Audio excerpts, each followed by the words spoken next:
You need to move out, my mom announced mid-bite of the Christmas turkey. Really, I replied, keeping my voice calm. I pay the rent, the bills, and the groceries. The next morning, I packed and left without saying a word. By noon, their lights were out. Their internet was down, and reality was about to hit them harder than a freight train. My name is Tiana, and this is how I fired my own family. Before I tell you how they ended up begging on my doorstep, let me know where you are watching from in the comments. Hit like and subscribe.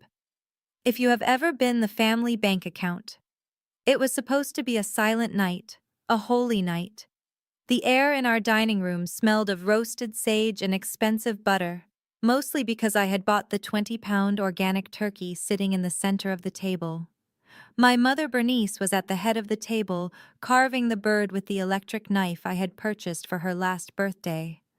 My younger sister Ebony sat to her right, glowing with the smug satisfaction of the golden child.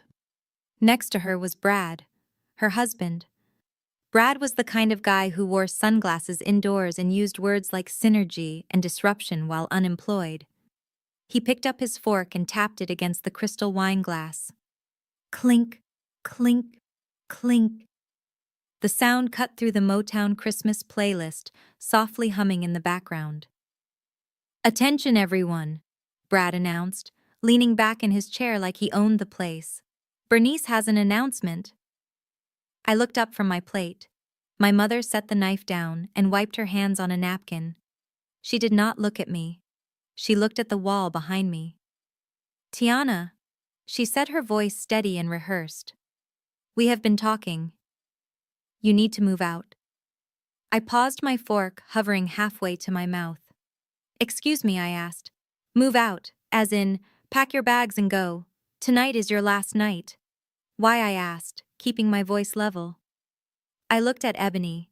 She was inspecting her manicure, hiding a smile. "Because Ebony and Brad need your room," my mother said.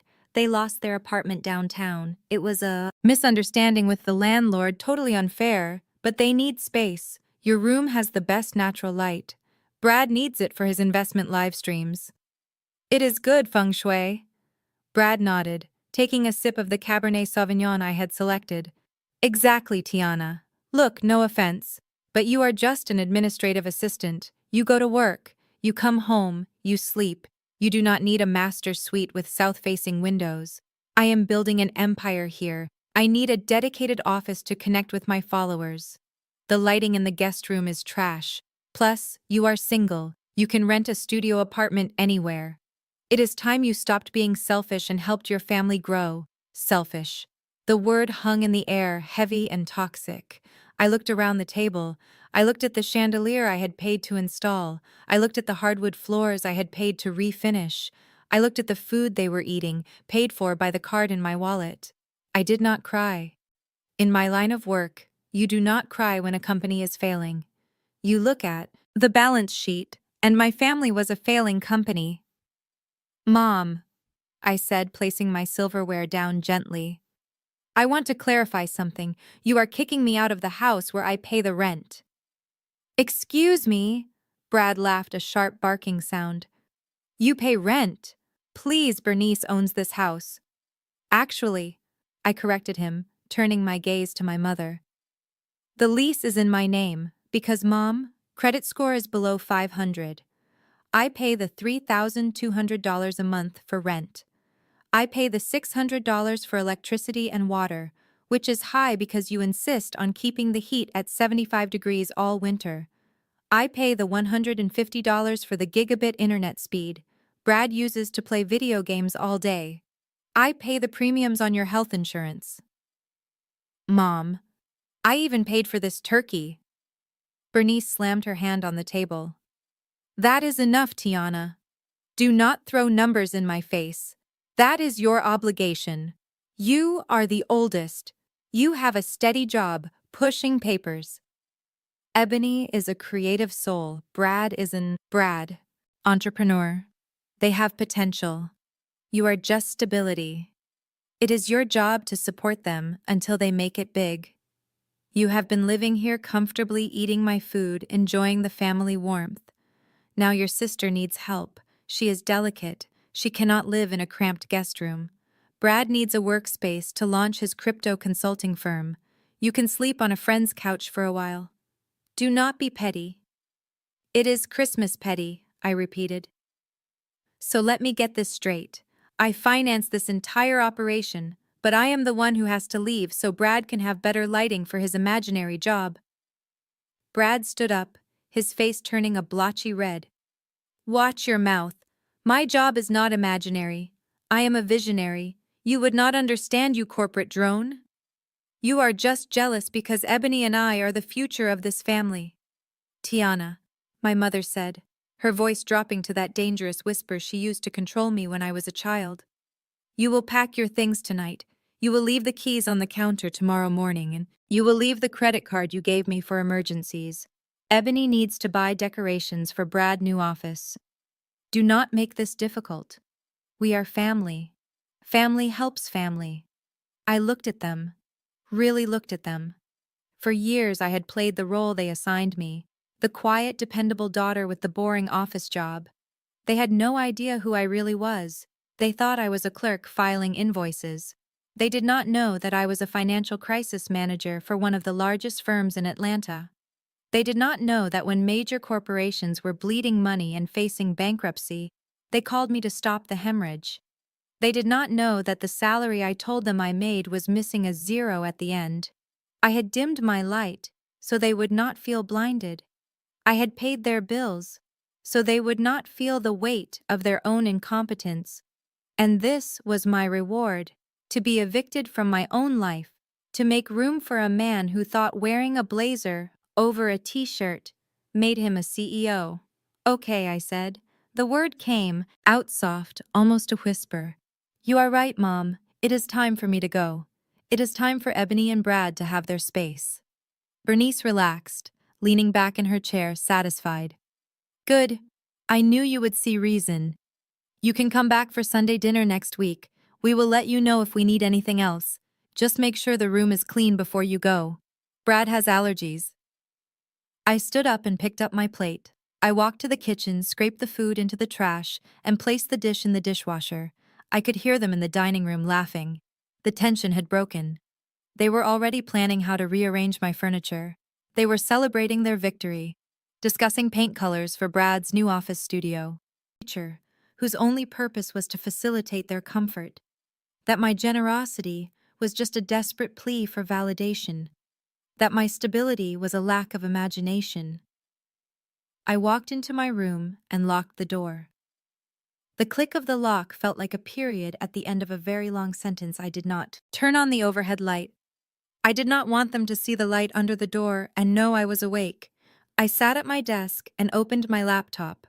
The screen illuminated my face in the darkness, casting long shadows across the room.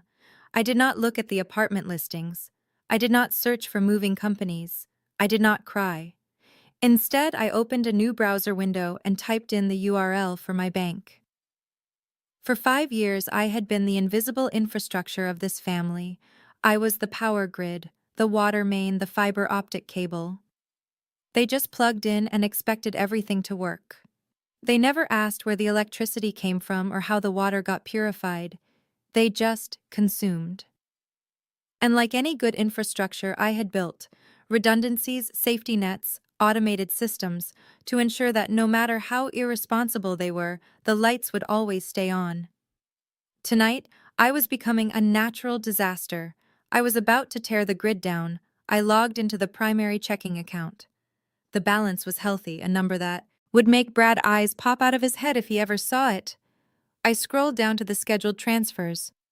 There it was, the monthly transfer to Mr. Henderson, the landlord, scheduled for the first of the month 3 days from now, $2,800. I clicked on it. The cursor blinked at me, a steady rhythmic pulse asking me if I was sure cancel recurring transfer. Yes, I am sure confirm. The line item disappeared. Next, I went to the utility company portal. The account was in my name, of course, because Mom had outstanding debts with them from 10 years ago. I navigated to the billing section. Auto pay was enabled. pulling directly from my credit card every month. I clicked Disable. Remove payment method. The screen flashed a warning. Service may be interrupted if payment is not received. I smiled a cold, humorless smile in the dark. That is the point, I whispered. I moved to the water company. Same process. Disable, remove, confirm. Then the internet provider. This one felt personal. Brad needed his gigabit connection for his gaming and his streaming. It was the most expensive residential package available. I had upgraded it 6 months ago because he complained about lag. I clicked on the service plan. Cancel service. Reason for cancellation. Moving out. Effective date, tomorrow. 8:00 a.m. The confirmation email pinged on my phone, a soft chime in the quiet room. Finally, I went to the credit card portal. This was the big one. The card I had given Mom for emergencies was a platinum card with a high limit. She used it for groceries, for gas, for her hair appointments, for ebony clothes. I pulled up the recent transactions. $500 at a high-end steakhouse last night. $200 at a liquor store this afternoon. A Christmas Eve celebration on my dime while they planned my eviction. I clicked on the card management tab. Freeze card. Report lost or stolen. A pop-up window. Asked if I wanted to order a replacement. Yes, send to new address. I typed in the address of my office building in downtown Atlanta. The card in Mom wallet was now just a piece of plastic. It would not buy a pack of gum, let alone a tank of gas. I sat back in my chair, the laptop fan humming softly in the silence. It was done. The financial IV drip that had kept them alive for years was pulled. The patient was now on their own. They just did not know it yet. I looked around the room they wanted so badly. It was a beautiful room, but it was just a room. It was not my home. Not anymore. My home was where I was respected. My home was where my labor was valued. And starting tomorrow, my home would be anywhere but here. I closed the laptop with a snap. The sound was final, decisive. Outside my door, the laughter had died down. They were probably heading to bed full of turkey and wine, sleeping soundly in the house. I paid for dreaming of the future I was subsidizing. They had no idea that the roof over their heads was about to become very expensive. They had no idea that the ATM had just closed for good. I stood up and walked to the closet. It was time to pack. It was 12:15 in the morning when I picked up my phone again. The house was dead silent, but the air felt heavy with the secrets I was keeping. I dialed the number for the electric company. First, I did not call the residential line. I called the Platinum Business Support line, a perk I received because I managed the utility accounts for 3 Fortune 500 companies. The operator answered on the second ring, her voice bright and professional, totally unaware she was about to help me plunge my family into the Stone Age. "This is Tiana, account number 4599, I said, keeping my voice low and steady. "I am the primary account holder for the residence on Oak Street. I need to schedule an immediate service disconnection. Yes, complete termination. I am vacating the premises." The operator asked if I wanted to transfer service to a new address. "No," I replied simply. "Just cut it. Effective today at 8 a.m. sharp." Next was the water company, then the gas. The conversations were identical. I was polite, I was efficient, and I was ruthless. I used my full legal authority as the person whose name was on every single bill to burn the bridge while I was still standing on it. The last call was to the internet provider. This was the kill shot I knew. Brad had a scheduled live stream at 9 a.m. to announce his new crypto venture to his 12 followers. I requested a hard disconnect for 8 a.m. When the representative asked if I wanted to leave the modem for the next tenant, I laughed a quiet, dry sound. "No," I said. "I bought that modem. It is coming with me, with the digital infrastructure dismantled." I turned my attention to the physical assets. I walked to my closet and pulled down the boxes from the top shelf. To my mother and Ebony, these were just old, dusty time. Not ever again. I walked down the hallway, my footsteps silent on the plush carpet I had installed last year. The door to my bedroom was solid oak. Another upgrade I had paid for, to block out the noise of the house, but tonight it felt like paper. Through the wood, I could hear them in the living room. The sound of the television was blaring some reality show where people screamed at each other over dinner. But over the TV, I could hear their laughter. It was not a warm sound. It was sharp and jagged like broken glass. "Did you see her face?" Brad's voice carried down the hall, loud and booming. She looked like she was going to cry over a turkey man. I almost felt bad for her. Almost. Then I remembered how much easier my life is going to be with a real office in there. She is such a pushover. I bet she is in there right now, looking up cheap motels on her phone. Ebony giggled, a high-pitched sound that used to make me smile when we were kids. Now it just made my stomach turn. "She is not looking up motels, Brad. She is probably calculating how much her security deposit she can get back so she can give it to Mom before she leaves." Tiana is predictable. She is the mule. She carries the load. She complains a little, but she always keeps walking. She thinks it makes her important. It is kind of sad, really. She has no life. Just this house and her little job. We are doing her a favor, forcing her out. Maybe she will finally get a boyfriend if she stops obsessing over utility bills. I stood there in the dark, my hand resting on the doorknob. Mule. The word echoed in my head again. Sad, predictable. Is that what they thought of me? That I was some pathetic creature whose only purpose was to facilitate their comfort? That my generosity was just a desperate plea for validation? That my stability was a lack of imagination? I walked into my room and locked the door. The click of the lock felt like a period at the end of a very long sentence. I did not turn on the overhead light. I did not want them to see the light under the door and know I was awake. I sat at my desk and opened my laptop. The screen illuminated my face in the darkness, casting long shadows across the room. I did not look at the apartment listings. I did not search for moving companies. I did not cry. Instead, I opened a new browser window and typed in the URL for my bank. For 5 years, I had been the invisible infrastructure of this family. I was the power grid, the water main, the fiber optic cable.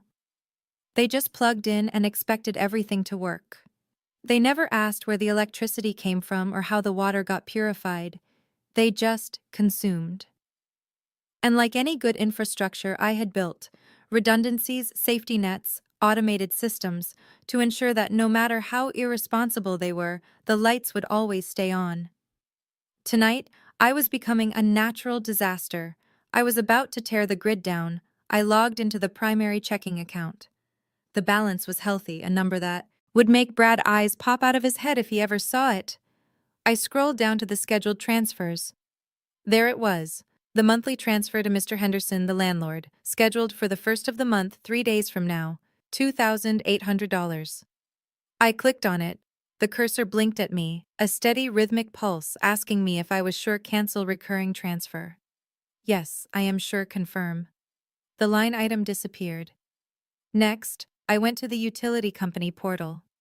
The account was in my name, of course, because Mom had outstanding debts with them from 10 years ago. I navigated to the billing section. Auto pay was enabled, pulling directly from my credit card every month. I clicked disable. Remove payment method. The screen flashed a warning. Service may be interrupted if payment is not received. I smiled a cold, humorless smile in the dark. That is the point, I whispered. I moved to the water company.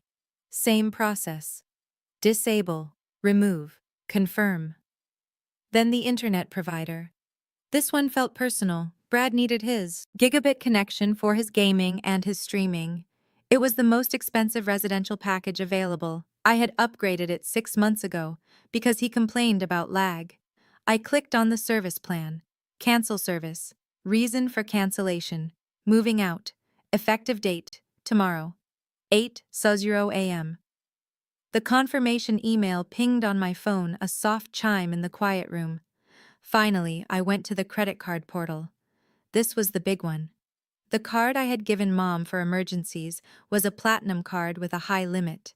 She used it for groceries, for gas, for her hair appointments, for ebony clothes. I pulled up the recent transactions. $500 at a high-end steakhouse last night. $200 at a liquor store this afternoon. A Christmas Eve celebration on my dime while they planned my eviction. I clicked on the card management tab. Freeze card. Report lost or stolen. A pop-up window. Asked if I wanted to order a replacement. Yes, send to new address. I typed in the address of my office building in downtown Atlanta. The card in Mom wallet was now just a piece of plastic. It would not buy a pack of gum, let alone a tank of gas. I sat back in my chair, the laptop fan humming softly in the silence. It was done. The financial IV drip that had kept them alive for years was pulled. The patient was now on their own. They just did not know it yet. I looked around the room they wanted so badly. It was a beautiful room, but it was just a room. It was not my home. Not anymore. My home was where I was respected. My home was where my labor was valued. And starting tomorrow, my home would be anywhere but here. I closed the laptop with a snap. The sound was final, decisive. Outside my door, the laughter had died down. They were probably heading to bed full of turkey and wine, sleeping soundly in the house. I paid for dreaming of the future I was subsidizing. They had no idea that the roof over their heads was about to become very expensive. They had no idea that the ATM had just closed for good. I stood up and walked to the closet. It was time to pack. It was 12:15 in the morning when I picked up my phone again. The house was dead silent, but the air felt heavy with the secrets I was keeping. I dialed the number for the electric company. First, I did not call the residential line. I called the Platinum Business Support line, a perk I received because I managed the utility accounts for 3 Fortune 500 companies. The operator answered on the second ring, her voice bright and professional. Totally unaware she was about to help me plunge my family into the stone. The living room, my heels clicking rhythmically on the stone. The view from the floor to ceiling windows was breathtaking. The entire city of Atlanta lay spread out below me, a sprawling grid of trees and skyscrapers, waking up to the day. From up here, the neighborhood where I had just left my family looked insignificant, a tiny cluster of roofs lost in the vastness of the city. I walked into the kitchen, a space that cost more than the entire house I had been renting. For my mother, I opened the wine fridge and selected a bottle of vintage Cabernet Sauvignon. It was 8:30 in the morning, but today was a holiday. Today was Independence Day. I poured a glass, the deep red liquid swirling against the crystal, and carried it into the master bathroom. This room was my favorite. It featured heated floors, a rain shower large enough for 2 people, and a deep soaking tub positioned right against the glass wall overlooking the skyline. I turned on the tap and watched the steam rise. The water was hot, instantly. Hot, unlike the lukewarm trickle at the house where the water heater was always on the fritz. I added bath salts, the scent of eucalyptus and lavender, filling the steam. I stripped off the clothes that smelled like my old life and sank into the water. The heat enveloped me, soaking into my bones, washing away the tension of the last 12 hours. I took a sip of the wine, letting the complex flavors roll over my tongue. It tasted like victory. On the marble counter next to the tub, my phone began to buzz.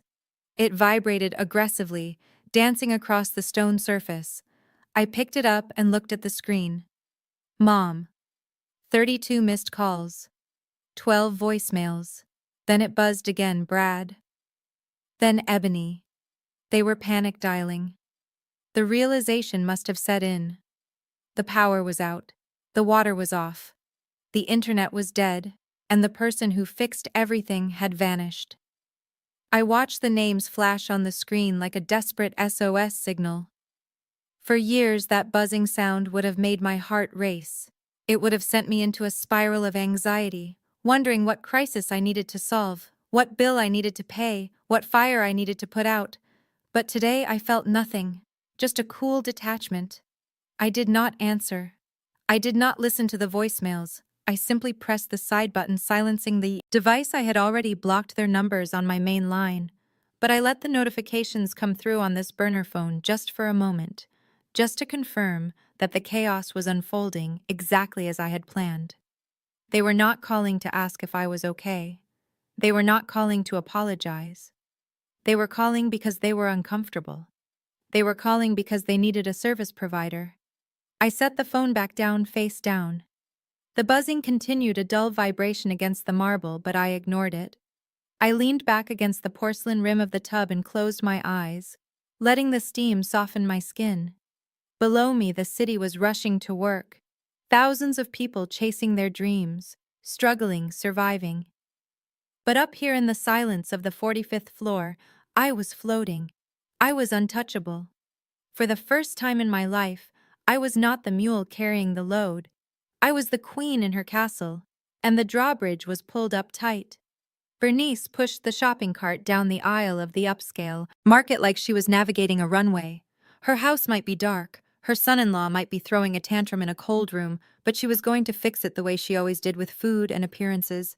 She tossed 3 dry-aged ribeye steaks into the cart right next to the imported truffle butter and the bottles of expensive red wine. She needed to smooth things over with Brad.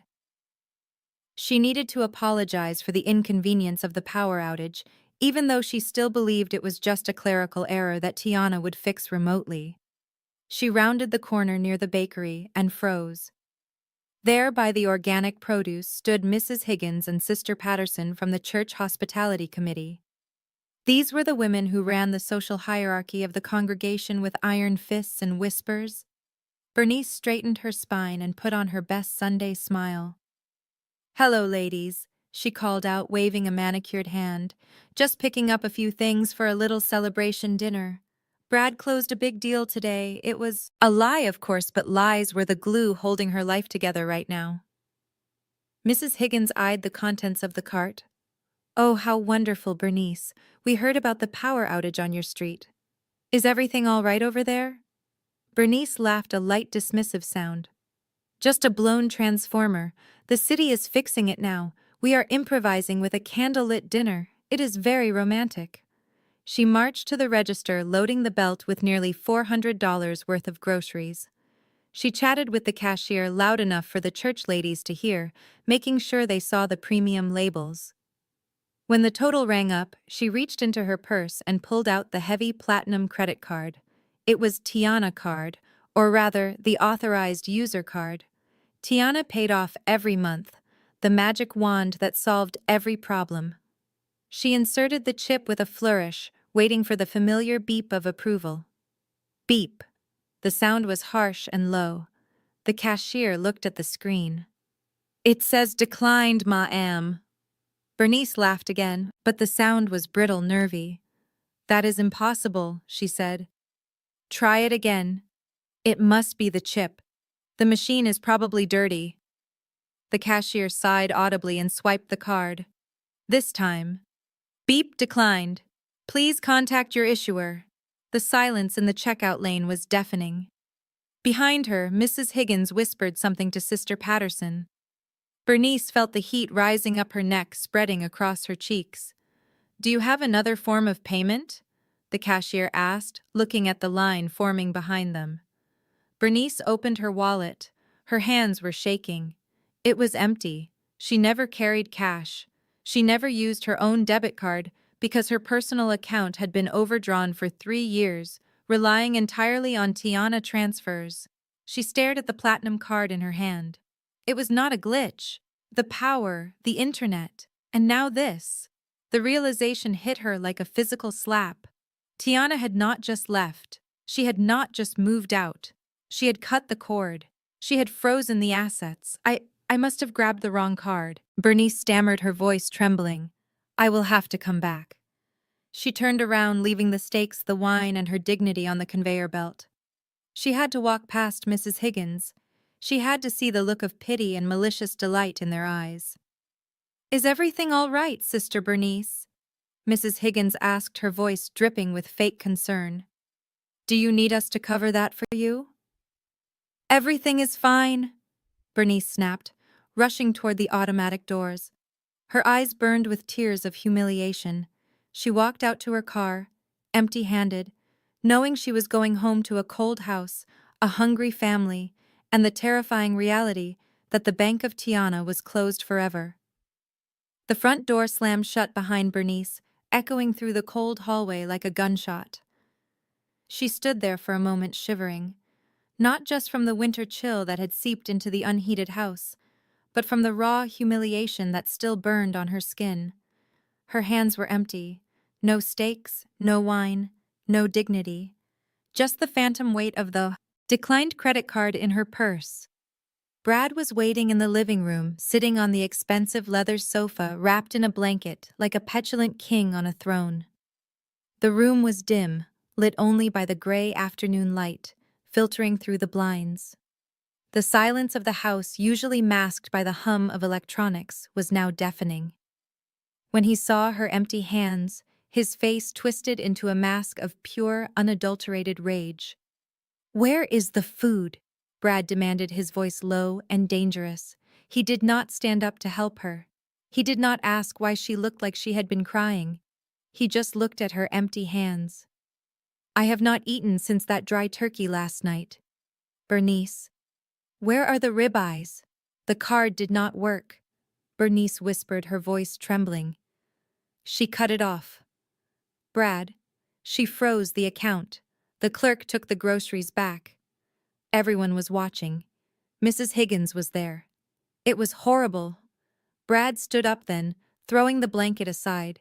He marched over to her, invading her personal space, looming over her with a menace she had never seen before. He was no longer the charming visionary entrepreneur. He was a desperate, cornered animal, and he was looking for something to bite. "You are useless," he spat the words, hitting her face like spit. "You had one job. Bernice, keep the cash cow happy, keep the bills paid. I thought you were the matriarch of this family. I thought you had your daughters under control, but you are just a leech, aren't you? A useless old woman living off your daughter's scraps, and you cannot even manage that properly." Bernice gasped, taking a step back. "Brad, how can you say that? I gave you a home. I gave you my bedroom." "You gave me nothing," Brad roared, kicking the side table, sending a vase crashing to the floor. "Tiana gave us this.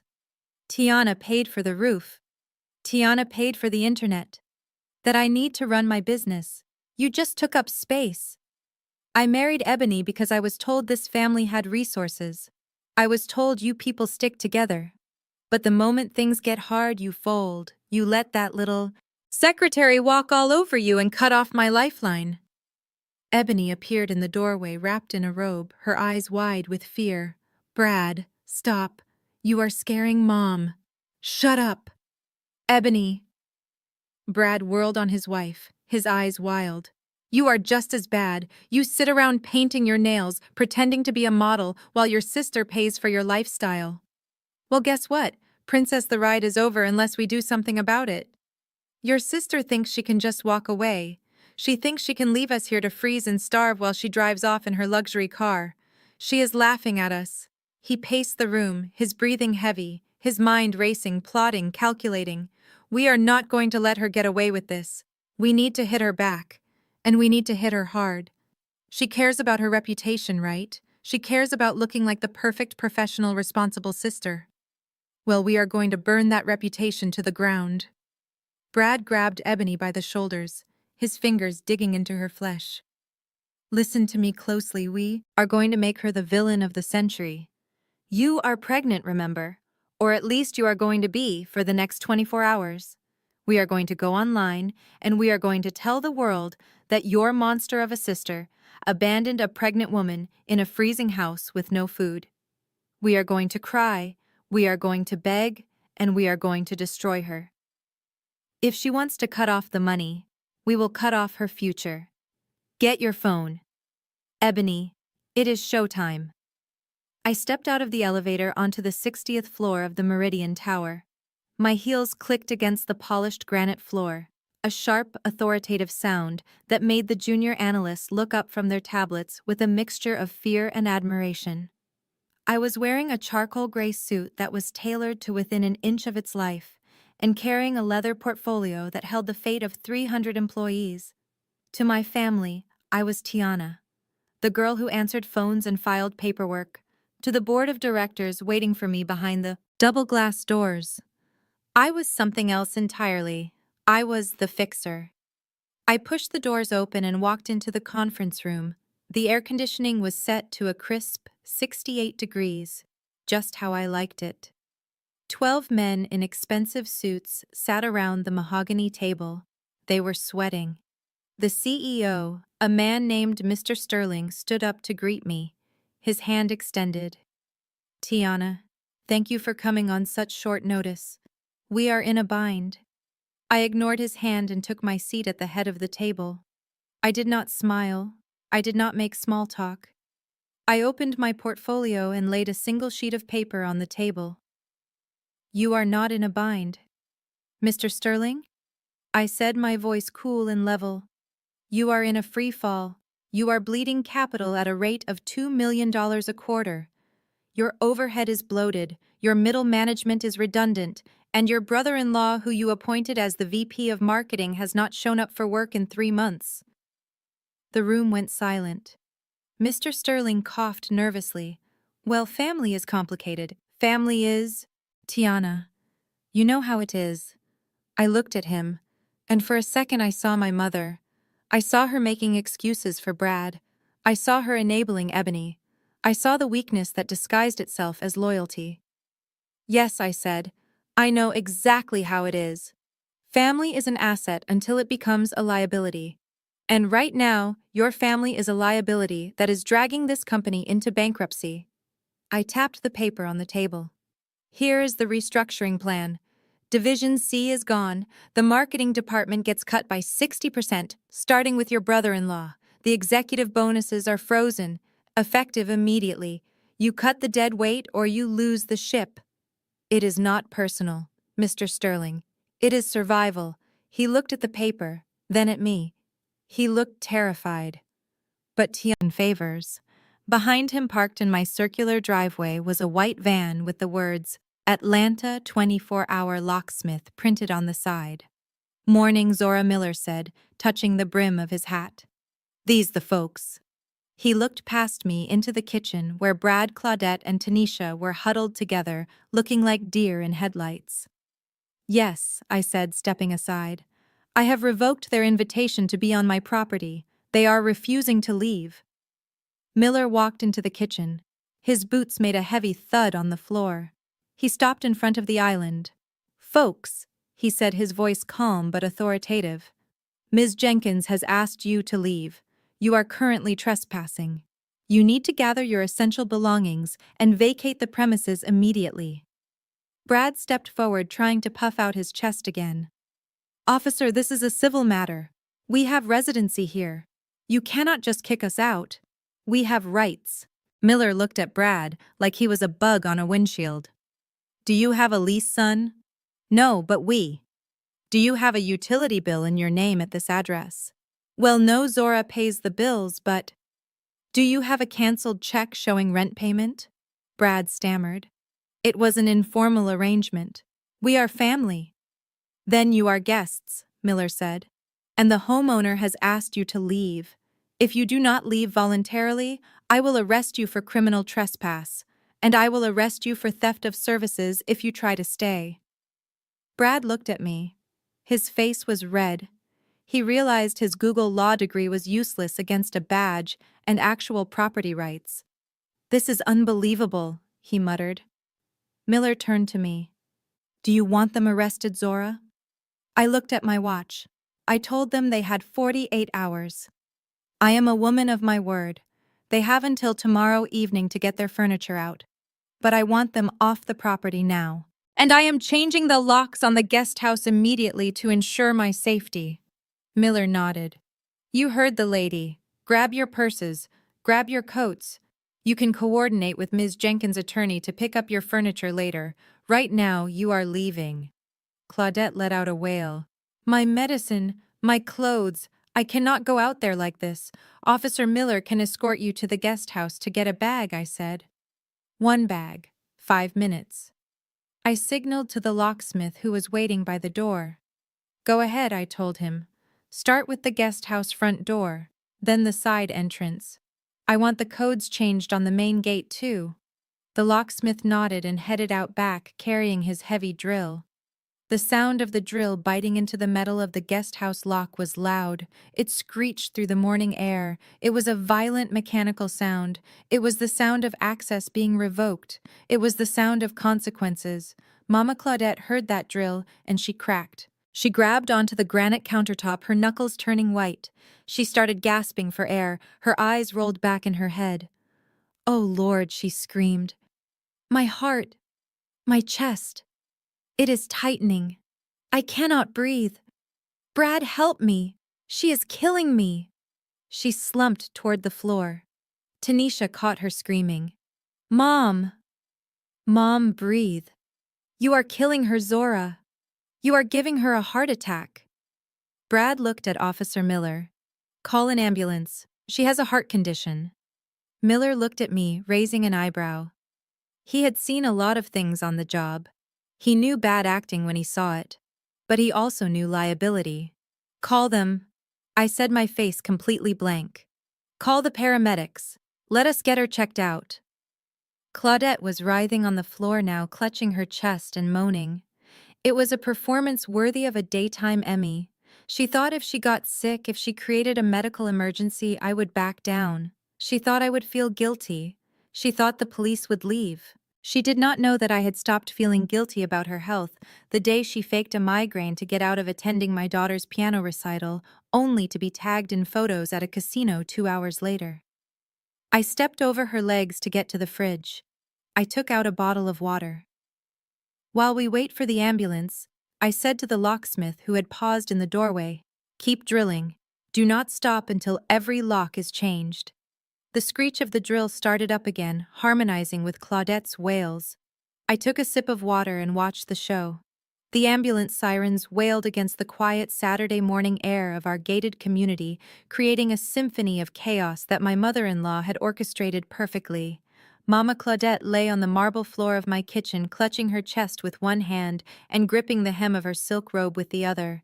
She was thrashing just enough to look dramatic, but careful not to hit her head on the island cabinetry. Her eyes were squeezed shut, and she was screaming that her heart was exploding, that the stress of being evicted was literally killing her. Tanisha was kneeling beside her, sobbing loudly, while holding her phone up to record the entire scene for her followers. She was narrating the event in real time, claiming that I had psychologically tortured an elderly woman into cardiac arrest. Brad stood by the door looking pale and useless, asking the paramedics if they accepted crypto for the copay. I stood by the refrigerator, my arms crossed, watching the performance with the detached interest of a person watching a bad soap opera. I knew Claudette's health history better than she did, because I paid her insurance premiums. Her heart was as strong as an ox. Her cholesterol was lower than mine. The only thing wrong with her heart was that it was 2 sizes too small. The paramedics loaded her onto the stretcher. She made sure to grab my hand as they rolled her past me, digging her nails into my skin. You did this, Zora! She hissed, her voice suddenly dropping the weak facade for a second of pure venom. If I die, my blood is on your hands. I pulled my hand away. Save your strength for the hospital billing department, Claudette, I said. I followed the ambulance in my Range Rover, not because I was worried, but because I needed to ensure the narrative did not get out of control. When I arrived at Northside Hospital, the waiting room was already turning into a circus. Tanisha had called every aunt cuss. I am ready, she whispered, practicing her tremble. Let us do this before my phone dies. Brad hit the record button. The red dot on the screen started blinking, and instantly they transformed. Hey guys! Brad began staring into the camera lens with a look of exhausted desperation. I know we usually keep things positive on this channel. We are usually all about the hustle and the grind, but today we have to get real with you guys because we are in a really bad place. He paused, letting the silence hang heavy in the freezing room. Yesterday, my sister-in-law Tiana, someone we trusted, someone we loved, robbed us blind. Brad continued, his voice cracking with emotion. She waited until Christmas was over, until we were vulnerable, and then she cleaned out my mother-in-law's life savings. Took the rent money. She took the grocery money. She even cut the power lines to the house before she ran off with some guy she met online. Ebony let out a soft sob, leaning into Brad's frame. I just do not understand how she could do this, Ebony said, her voice wavering perfectly. She knows our situation. She knows Mom is sick, and she knows about the baby. Ebony placed both hands protectively over her flat stomach, rubbing the fabric of her sweatshirt as if soothing a non-existent child. We have not told many people yet, because it is still early, she lied, looking directly into the camera with wide, tear-filled eyes. But I am pregnant, and Tiana left us in a freezing house with no electricity, no heat, and no water. I am so scared for my baby, guys. I am scared the stress is going to hurt him. Brad wrapped his arm around her, pulling her close. We are not asking for much. We just need to get the lights back on and get some food in the house. If you can find it in your heart to help a family that has been betrayed by one of their own, our Cash App is in the bio. Anything helps. God bless you all. Brad hit stop. The tears instantly vanished from Ebony's face. Did we get it? She asked, reaching for the phone. Brad watched the playback, nodding slowly. That was gold, babe. The pregnancy angle was genius. That is going to go viral in 10 minutes. Watch. He uploaded the video to TikTok, Facebook, and Instagram, tagging every local community group and church page in Atlanta. He added the hashtags, family betrayal, pregnant and abandoned, and evil sister. Then he sat back and waited. It did not take long. The notifications started rolling in within 30 seconds. First it was the likes, then the comments. OMG, that is horrible. Praying for you and the baby. Written by Sister Patterson from the choir. I always knew there was something off about Tiana. She thinks she is better than everyone, posted by a neighbor. Send me your info. I have a generator you can borrow. Within an hour, the video had been shared 500 times. The local community was in an uproar. The narrative had been set. Tiana was the villain, the thief, the monster who abandoned a pregnant woman in the winter, and Brad and Ebony sat in the dark, watching the sympathy donations start to ping into their account, smiling in the glow of the phone screen, totally unaware that they had just handed Tiana the evidence she needed to bury them. I was sitting in my office reviewing the quarterly reports for a logistics firm when my personal assistant Marcus walked in. He did not knock, which meant it was important.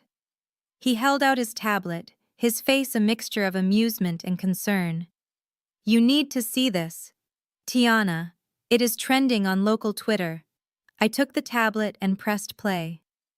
There on the screen were Brad and Ebony huddled in the dark, looking like refugees from a disaster movie, instead of two able-bodied adults, too lazy to pay a bill. I watched Ebony's performance, her hand, rubbing her stomach, her tearful plea about the baby. I listened to Brad's lies about me stealing my mother's life savings. I did not feel angry. I did not feel hurt. I felt a cold, clinical curiosity. It was the same feeling I got when I watched a competitor make a fatal mistake in a negotiation. They had overplayed their hand. They had brought a knife to a drone fight. They are accusing you of theft and elder abuse, Marcus said quietly. The comments are brutal. Tiana? Someone posted your old address? I handed the tablet back to him. Keep it playing. Marcus, record the comments, save the video. They are digging their own grave. I just need to hand them the shovel. I swiveled my chair around to face the window, looking out at the city. They wanted to play the media game. They wanted to be victims. Fine. I would let them be victims. but not the kind they wanted to be. Get me. Jalen on the phone, I said, my voice calm. Jalen was a private investigator I had used for corporate background checks. He could find dirt on a saint, and Brad was definitely no saint. A moment later, the intercom buzzed. Jalen is on line 1. I picked up the receiver, Jalen. It is Tiana.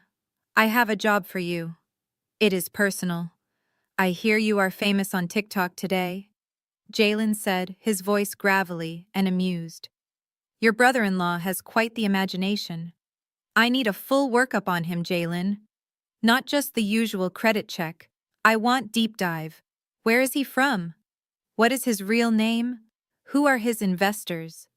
And Jalen looked into his past in Florida. I remember him mentioning he lived there before he met Ebony. He gets nervous whenever anyone brings it up. Find out why. Consider it done, Jalen said. How fast do you need it yesterday? I replied. And Jalen, I need you to look into something else for me. My mother's landlord, Mr. Henderson. Find out who holds the mortgage on that property. I have a feeling there might be an opportunity there. I hung up the phone and turned back to my computer. The video was still playing on Marcus' tablet in the corner. Brad's voice whining about injustice. Ebony's fake tears. I smiled a slow, dangerous smile. They thought they were destroying my reputation. They thought they were shaming me into submission. But all they were doing was giving me the ammunition I needed to end this war permanently. They wanted a villain. I would give them a villain. But I would also give them a show they would never forget. Marcus, I said, clear my schedule for Sunday. I have a church service to attend, and call my lawyer. Tell her to draft a purchase agreement for a distressed asset. We are going shopping. Night fell over the house like a heavy wool blanket, dragging the temperature down with it. Without the furnace, the drafty windows that Tiana used to pay to seal were letting in freezing gout. Bernice sputtered, turning pale. Oh, I cannot. My cats. The allergies. Exactly, I said without looking back. Everybody loves family, until it is time to pay the bill. I walked out into the bright Atlanta sunshine. My phone buzzed in my pocket. It was a notification from my security system, motion detected in the master bedroom. I checked the live feed on my phone. It was Jamal. He was in our bedroom frantically pulling clothes out of the closet and shoving them into a suitcase. But he was not packing his clothes, he was packing mine. He was trying to find the jewelry I kept in the safe. He was looking for things to sell. I stopped in the middle of the parking lot. The sadness I had felt earlier evaporated, replaced by a cold, hard resolve. They were not just leeches, they were looters, and they had picked the wrong vault to crack. I dialed my head of security. Marcus, I said, I need you at the house now, and bring the off-duty officers. We have an intruder. Jamal was about to find out that the only thing worse than a heart attack was a wife who had finally decided to stop being a victim. I got into my car and drove home, ready to burn the bridge while he was still standing on it. The vibration of my phone against the mahogany surface of my executive desk was not a gentle hum, but a relentless, angry buzz that signaled a catastrophe. I was in the middle of reviewing a $50 million acquisition deal for a new high-rise in Midtown, but the device would not stop dancing across the wood. I flipped it over. The screen was flooded with notifications. Instagram, Facebook, TikTok. My name was tagged in hundreds of them. I unlocked the phone and opened the first link sent to me by my assistant, who was sitting just outside my glass door looking pale. The video started with a shaky close-up of Tanisha's face. She was not wearing makeup, which was the first sign this was a calculated performance. Her eyes were red-rimmed and puffy. She was huddled in what looked like the back seat of a car, wrapped in a thin blanket, shivering despite the fact that it was 65 degrees in Atlanta. Please pray for us, she whispered into the camera, her voice cracking perfectly on cue. We do not ask for help often. We are a proud family, but tonight we are homeless. The camera panned to show Mama Claudette sitting next to her, looking frail and broken, holding a rosary. Then it panned to the front seat, where Brad was sitting, looking stoic and angry. My sister-in-law, Zora Jenkins. The video caption read in bold red letters, kicking her own family out on the street because we are not rich enough for her new lifestyle. Brad leaned back toward the camera.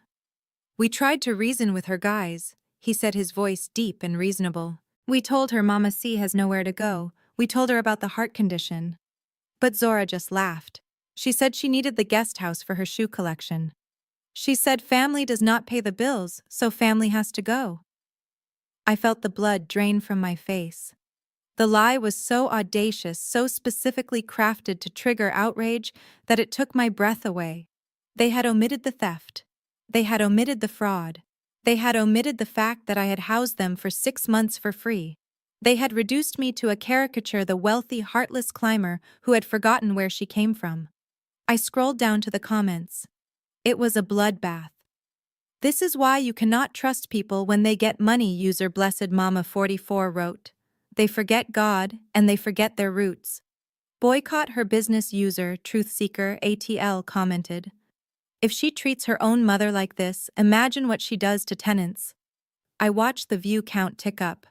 10,000, 50,000, 100,000, it was viral. In the tight-knit, affluent Black community of Atlanta, reputation was currency, and my currency was currently burning to the ground. I stood up and walked to the window, looking out over the skyline. My reflection in the glass looked calm, impeccably dressed in a cream silk blouse, but inside I was screaming. They were using the very platform I had helped Tanisha build to destroy me. I had paid for her lighting ring. I had paid for her camera. I had paid for the data plan she was using to upload this slander. God knows she will need every penny to get clean. Arthur let go of the envelope. Of course, he said. Please give Jada our best. We hope she finds peace. My parents stood up. My mother stopped crying, instantly tucking her handkerchief into her purse. Thank you for your discretion, Mr. Stevenson, my father said, shaking the CEO's hand. We appreciate you keeping this quiet. We would not want to tarnish the firm's reputation with our family tragedy. They walked out of the office, the envelope tucked safely inside my father's Bible. They walked past my empty cubicle where security had already boxed up my awards and my framed degree. They did not even glance at it. They stepped into the elevator, and as the doors closed, I could imagine my father smiling.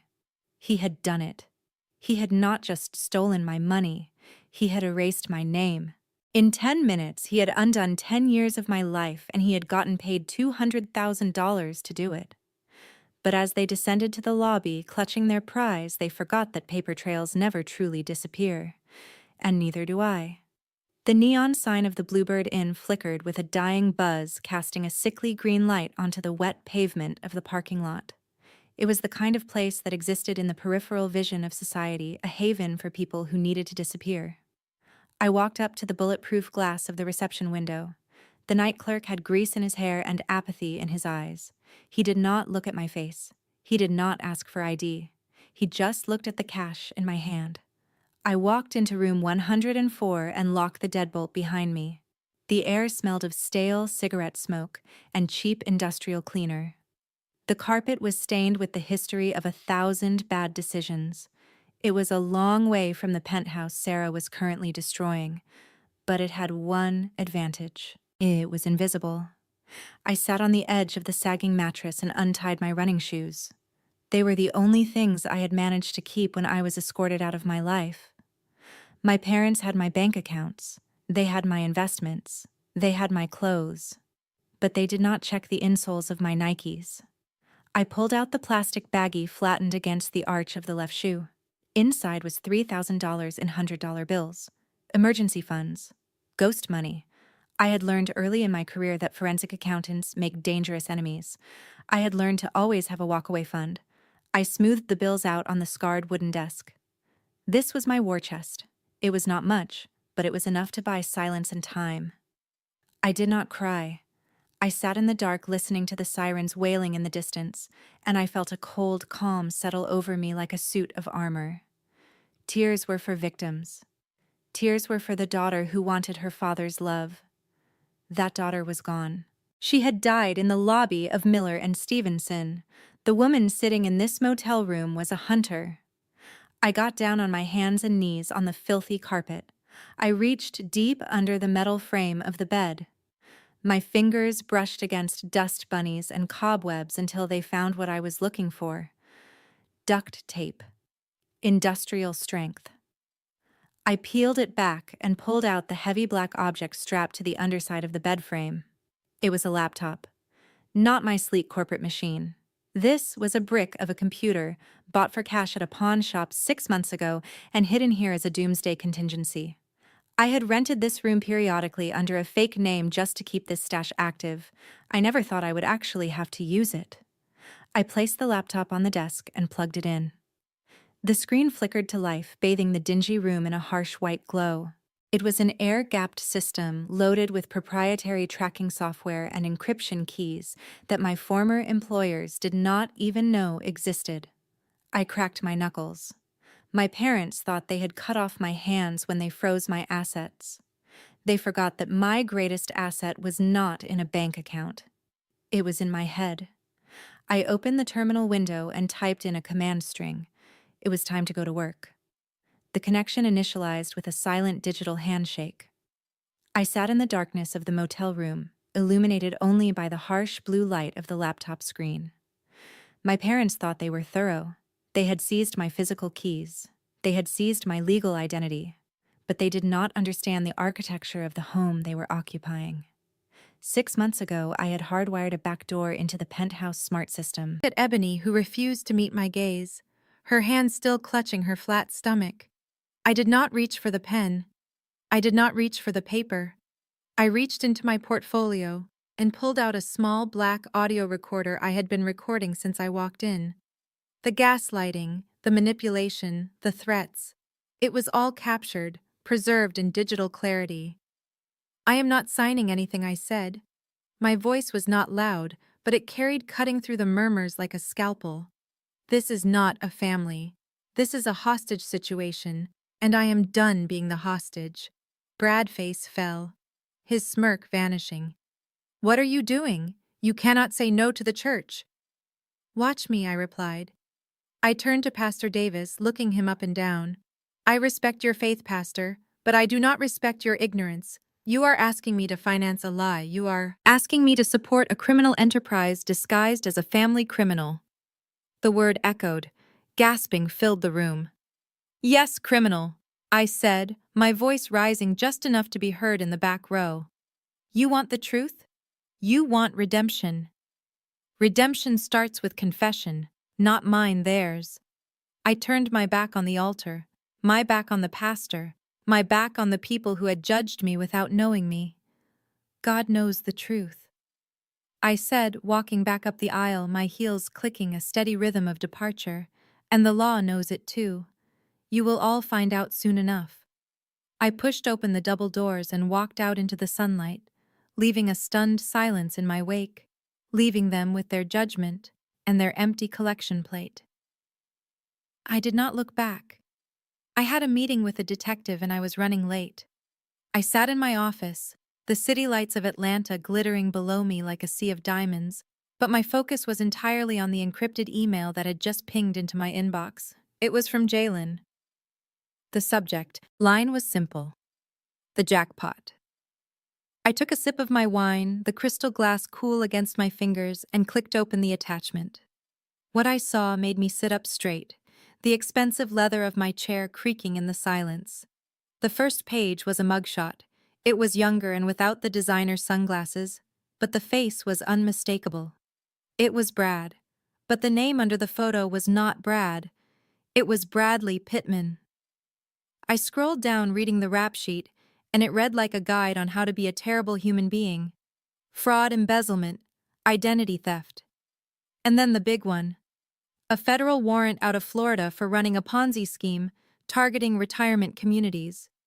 He had stolen over $2 million from grandmothers and grandfathers, promising them high-yield crypto returns, and then vanishing into the night. I felt a cold shiver run down my spine. My brother-in-law, the visionary entrepreneur, was a fugitive. He was not just a loser, he was a predator. I kept reading. Jalen had dug deep. The report detailed how Bradley had moved state to state, changing names, changing grifts, always finding a new host to latch onto. And his latest host was my sister. The financial forensics section was even worse. I looked at the flowcharts Jalen had mapped out. It showed money moving from offshore accounts into a domestic LLC and then filtering into personal accounts. The personal accounts belonged to Ebony. My stomach turned. My foolish, vain sister was not just a housewife. She was a money laundering mule. Bradley was using her clean record, her identity as a black woman to bypass scrutiny. He was washing his dirty money through her name. If the feds came knocking, they would find Ebony holding the bag while Bradley slipped out the back door. I looked at the bank statements attached to the file. Small deposits kept under the reporting limit, structured to look like consulting fees or sales from Ebony's non-existent modeling career. He was setting her up. He was building a paper trail that pointed directly at her. Realized then that he did not love her. He did not even like her. She was just another asset, another layer of insulation between him and a prison cell.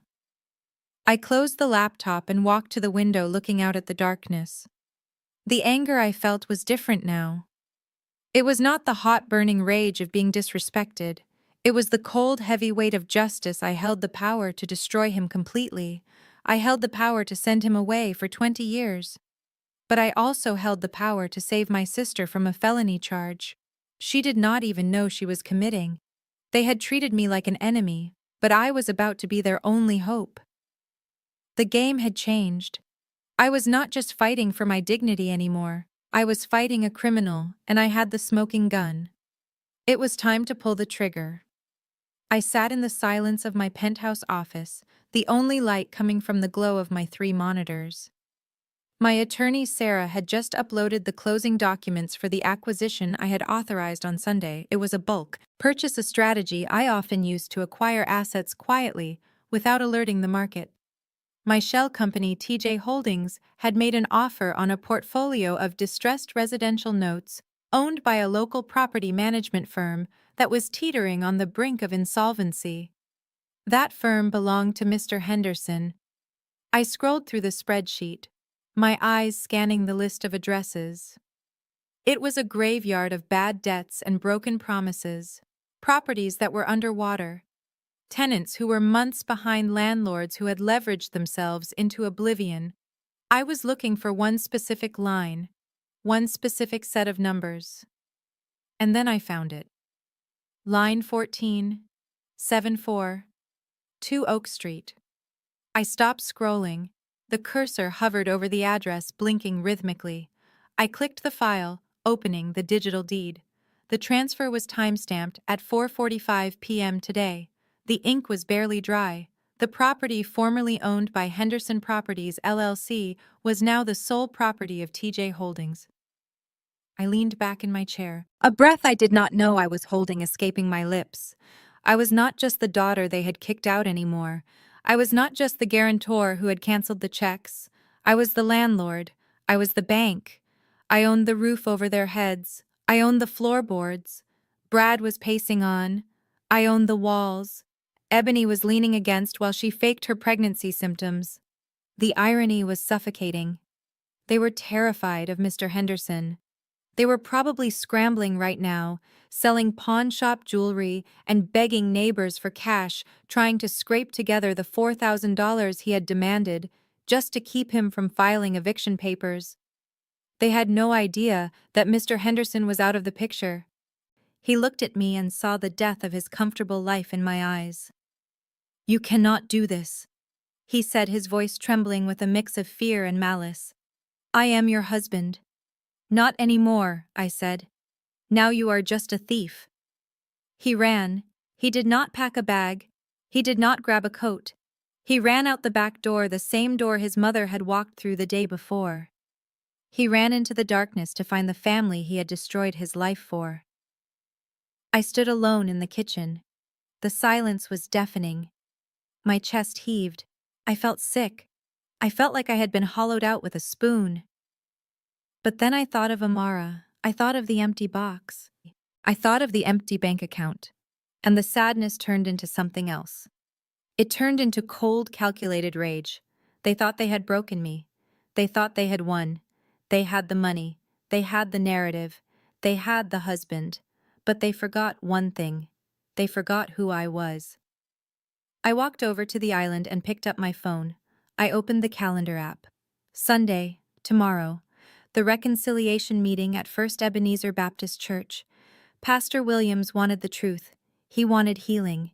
He wanted the family to come together. I wiped the tears from my face. I fixed my hair in the reflection of the microwave. I would go to their church. I would go to their meeting. But I was not going there to apologize. I was going there to testify. I picked up the phone and dialed Kevin again. Kevin, I said when he answered.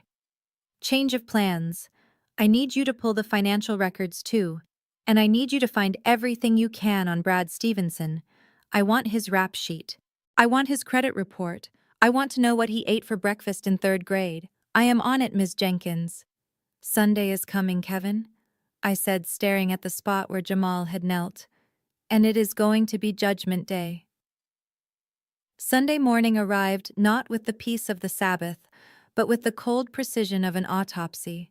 While the rest of Atlanta was waking up to prepare for service, putting on their Sunday best and frying bacon, I was sitting in my home office surrounded by 3 monitors and a pot of black coffee. I had not slept since Jamal ran out the back door. I did not need sleep. I needed answers. I am a senior vice president of commercial real estate. My job is 90% due diligence. Before I sign a check for a $50 million acquisition, I know the history of the land. I know the credit score of the seller. I know if the architect cheated on his math test in the 3rd grade. I have access to databases that the general public does not even know exist. I have subscriptions to LexisNexis skip tracing software and international credit bureaus. And for the last 8 years, I had never once run a background check on my own family. I had been blind, I had been trusting, I had been stupid. That ended today. I started with Brad, or rather, the man who called himself Brad Stevenson. He claimed to be a crypto entrepreneur. He claimed to have holdings in Dubai and Miami. He claimed to be waiting on liquidity. I typed his name into the system. Bradley Marcus Stevenson, date of birth 1985. The screen blinked. No results found. I frowned. Everyone has a digital footprint. Even a ghost leaves a shadow. I tried variations. I tried his phone number. I tried the license plate of the flashy Mercedes he drove, which I now suspected was a rental. The license plate came back registered to a shell company in Delaware. A dead end. But then I remembered something. Last Thanksgiving, Brad had gotten drunk on my wine and bragged about a jet ski accident in Fort Lauderdale. He showed us a scar on his left shoulder. I switched tactics.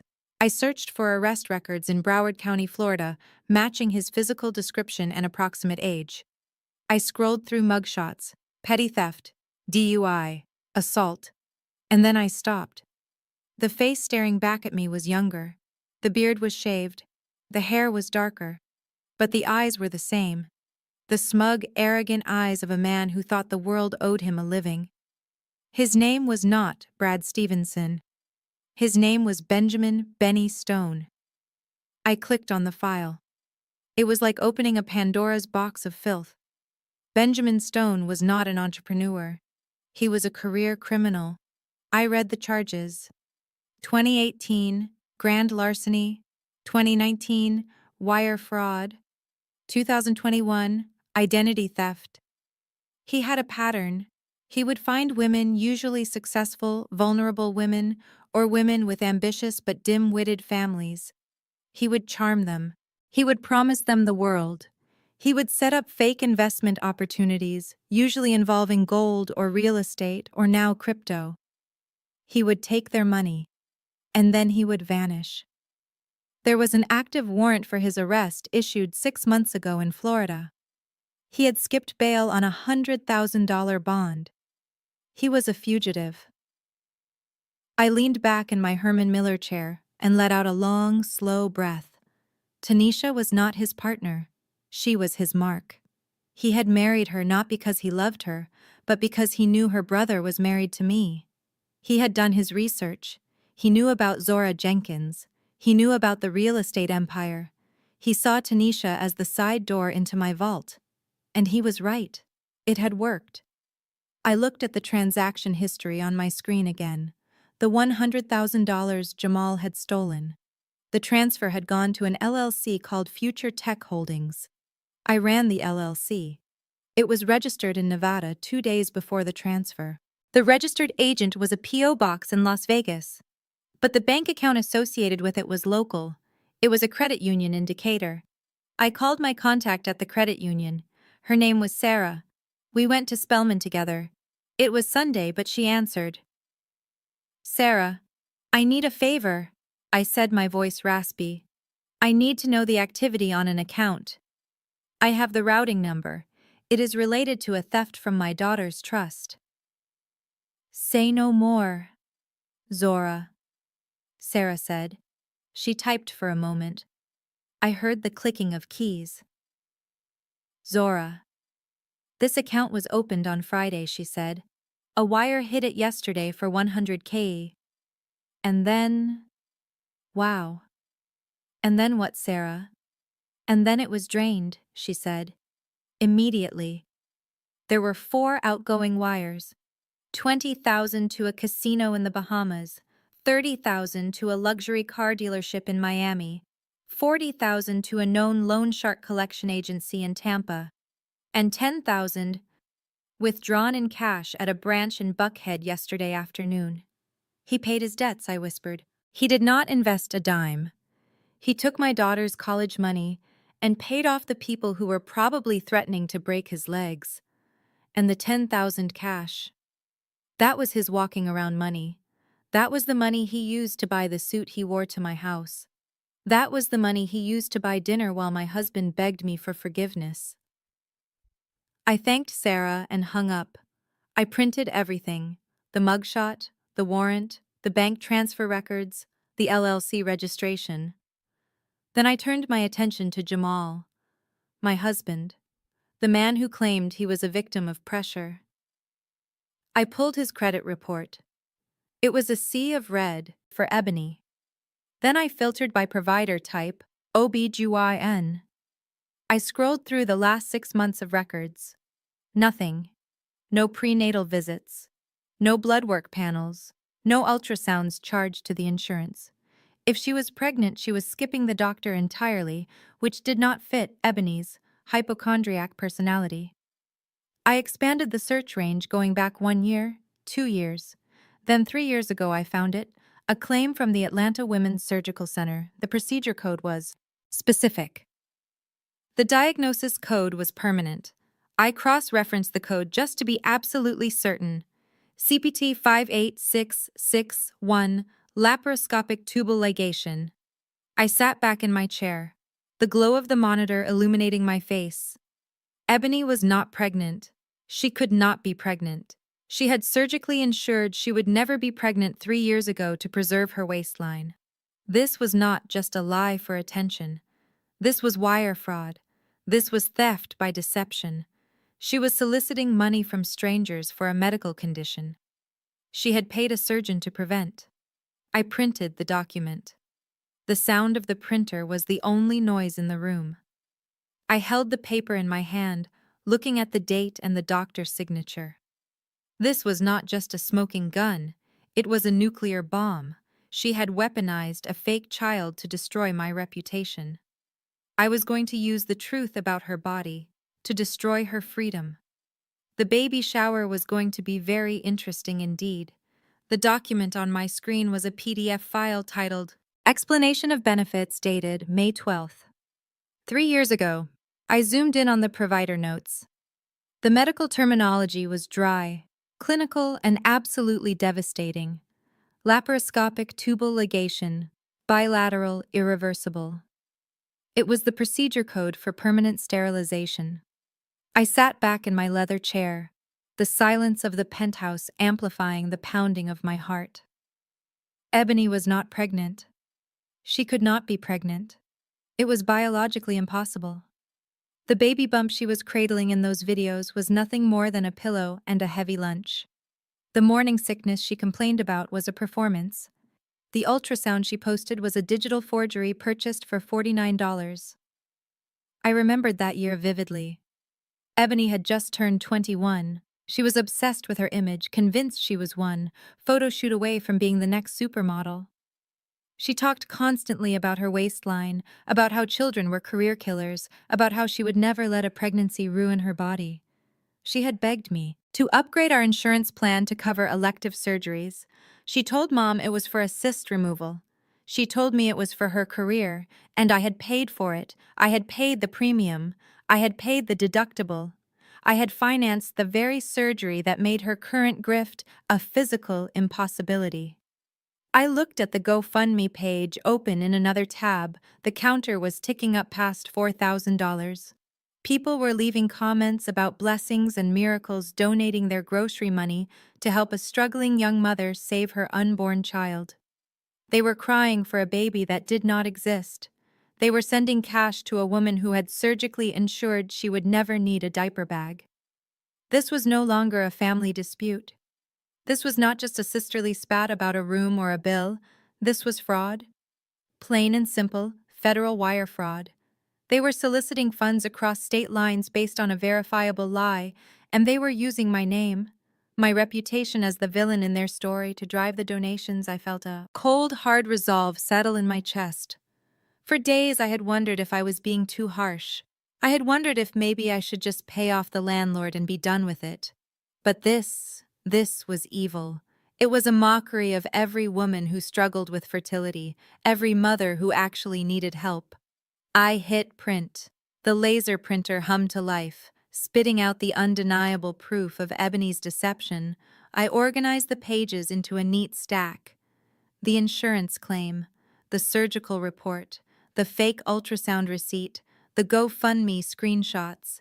It was a dossier of destruction. I picked up my phone and called my lawyer, Sarah. I said, I have something you need to see.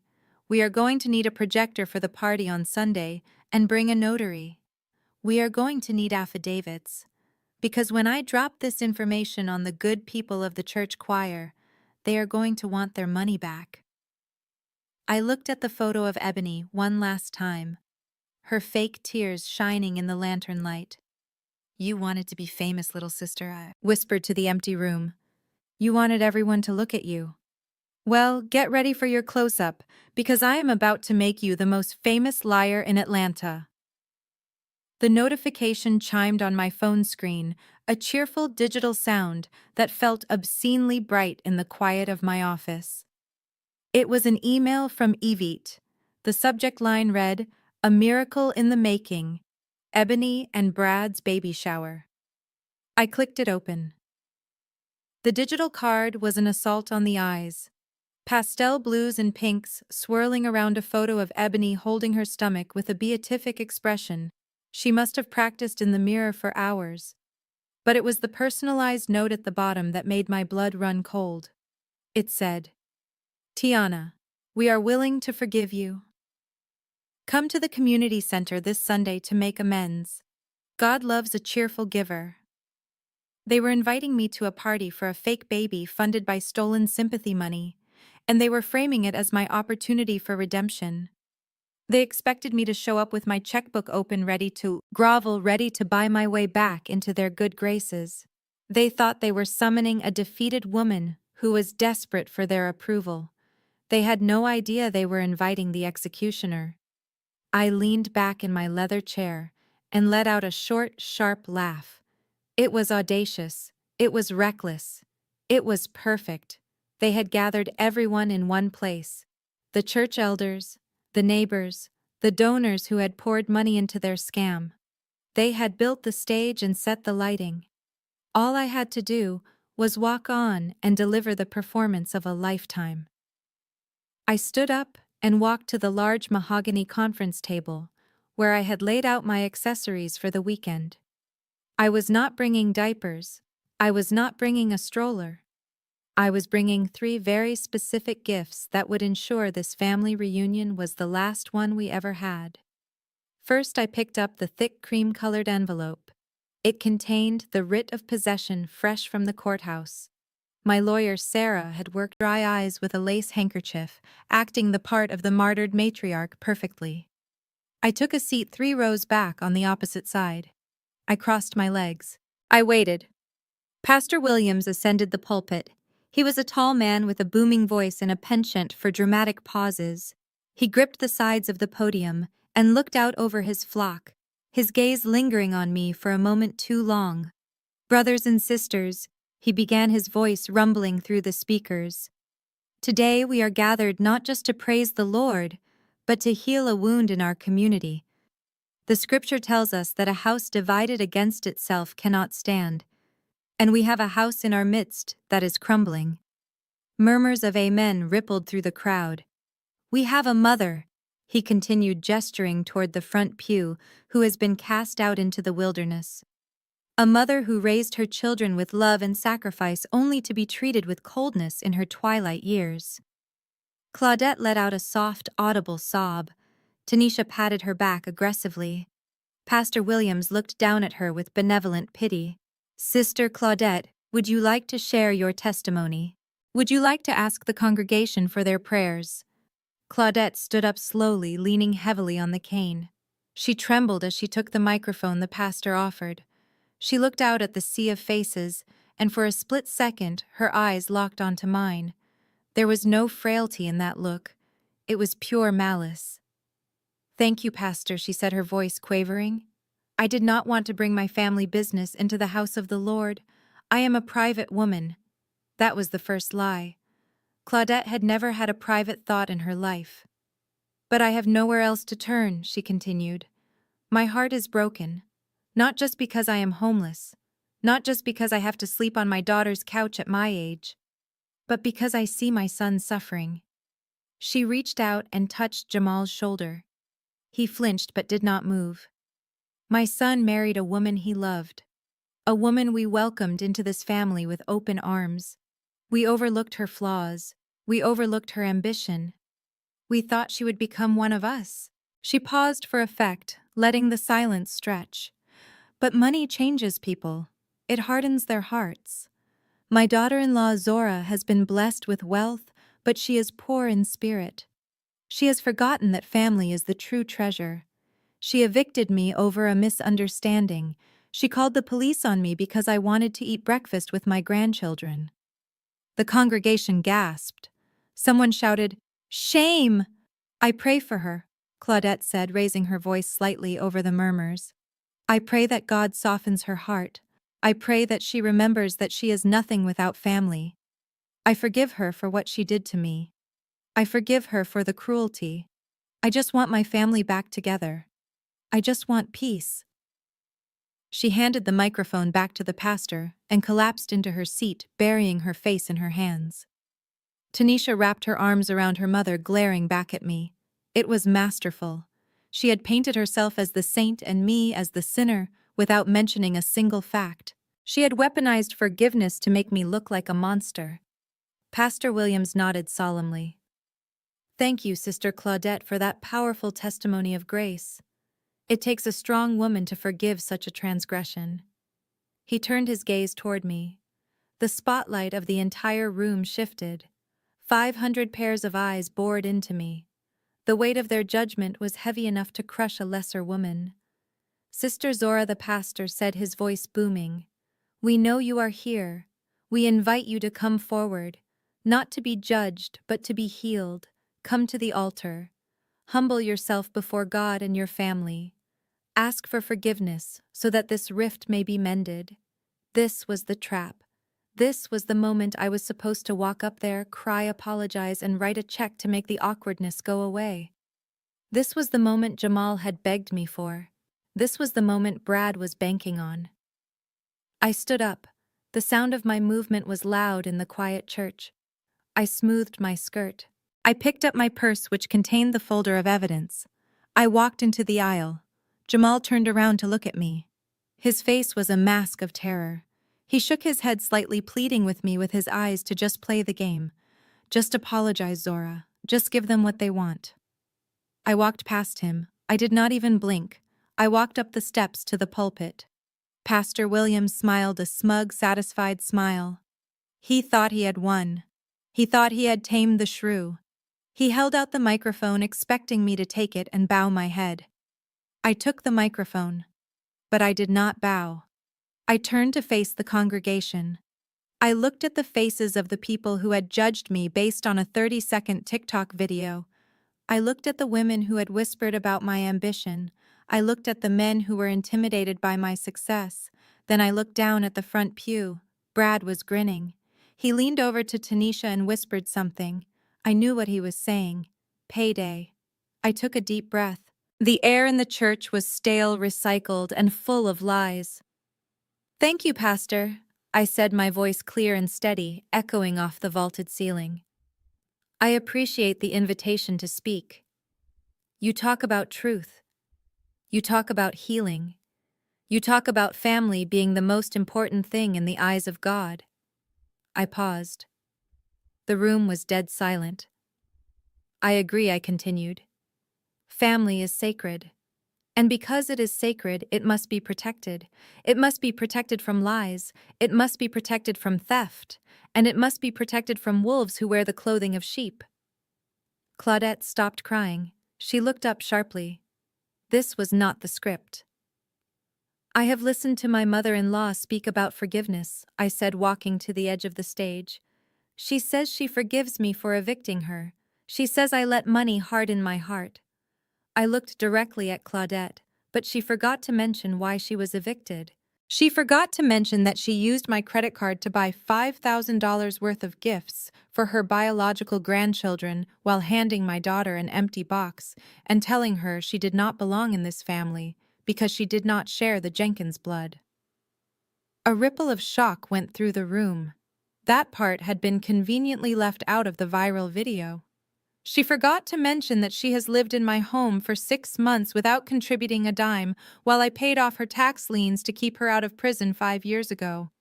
Claudette stood up. She forgot her cane. "You are lying!" she screamed. "Pastor, stop her! She is disrespecting me in the house of the Lord." "Sit down, Claudette," I said, my voice cracking like a whip. "I am not finished." Brad stood up now, his face red. "This is inappropriate. We are leaving." "Come on, Tanisha. Grab your mom." "Sit down, Brad," I said. "Or should I call you Benjamin?" Brad froze. He looked at me, and for the first time I saw the arrogance vanish, replaced by the cold, hard fear of a man who knows his cover is blown. "Who is Benjamin?" Pastor Williams asked, confused. I turned to the projection booth at the back of the balcony. Kevin was there. I could not see him, but I knew he was ready. "Pastor," I said, "you asked for the truth. Words can be twisted, memories can be selective, but the camera does not lie. I asked your technical team to help me prepare a visual testimony. If we are going to heal, we need to see the wound." I nodded to the back of the room. Kevin hit play. The massive screens on either side of the pulpit, usually reserved for hymn lyrics and announcements, flickered to life. The audio system crackled, and then the sound of my living room filled the church. The video was crystal clear. It was dated Friday night. On the screen, Brad was sitting on my couch, feet on the table, holding a glass of my wine. Tanisha was laughing. "Man, she is so stupid," Brad's voice boomed through the sanctuary. "I cannot believe she bought the crypto story. Jamal is weak, man. He is terrified of her. I told him if he gets me $50K, I will cut him in on the next scam." The congregation gasped. On the screen, Tanisha laughed. "Just get the money, baby. I need a new car. Zora does not need it. She thinks she is better than us just because she can read a contract. She is just a bank account with legs." Then the video cut to the kitchen. Saturday morning. Mama Claudette was at the stove. "She is not going to kick us out," she was saying to Jamal. "She is too worried about what people think. Just take the money from that little girl's college fund. What is her name? Amara. She does not need college. She is not a real Jenkins. If Zora does not give us a grandson, that money belongs to us anyway. It is reparations for putting up with her attitude." The video ended. The screens went black. The silence in the church was heavier than stone. It was the silence of a truth so ugly, it sucked the oxygen out of the room. I looked down at the front pew. Jamal was weeping silently, his head in his hands. Tanisha was staring at the screen, her mouth open in horror. Mama Claudette had collapsed back into the pew, her face gray. But Brad, Benjamin, he was looking at the side exit. He was calculating the distance. He was getting ready to run. I spoke into the microphone one last time. God knows my heart, I said. And now, so do you. Just as I put the microphone down, the side doors of the sanctuary burst open. It was not the ushers. It was men in windbreakers with bold yellow letters on the back. FBI. And behind them, Officer Miller and the Atlanta Police Department. Special Agent David Ross walked down the aisle, his eyes locked on the man in the front pew. "Benjamin Stone," he shouted, his voice echoing off the walls. "Federal agents, do not move. You are under arrest." The church erupted into chaos. People were screaming. Deacons were trying to maintain order. But I just stood on the stage and watched. I watched as Brad tried to scramble over the pew only to be tackled by two agents. I watched as they cuffed his hands behind his back. I watched as Officer Miller walked up to Jamal. "Jamal Jenkins," he said, pulling out his handcuffs. "You are under arrest for embezzlement and theft of a minor's trust funds. Stand up." Jamal looked at me. He looked at me with eyes that begged for salvation. He wanted me to save him one last time. He wanted me to be the wife who fixed everything. I looked at him, and I turned my back. I walked down the steps of the pulpit, past the screaming mother-in-law, past the crying sister-in-law, past the husband in handcuffs. I walked down the center aisle, my head held high. The congregation parted for me like the Red Sea. They did not whisper anymore. They stared with awe and fear. I walked out of the heavy oak doors into the bright sunlight. I took a deep breath of clean air. It was done. The truth had been told. The bill had been paid, and the trash had been taken out. Kevin hit the enter key in the projection booth, and the massive screen behind the pulpit, usually reserved for scripture verses and announcements about the potluck dinner, flickered to life. The audio system crackled for a split second before the surround sound speakers filled the sanctuary with the high-fidelity recording of my living room. The image was crisp. It was high definition. It was undeniable. The timestamp in the corner read, Friday 11:42 p.m. The first face to fill the screen was Brad. He was sprawled on my Italian leather sofa, feet up on the coffee table, holding a glass of my vintage Bordeaux. He was laughing into his phone on a video call with someone the congregation could not see. "Man, you should see these people," Brad's voice boomed through the church, echoing off the vaulted ceilings. It was louder than the choir had been. It was clearer than the pastor's sermon. "They are the easiest marks I have ever worked," he said, taking a swig of wine. "This whole family is desperate to look rich, but they are drowning in debt.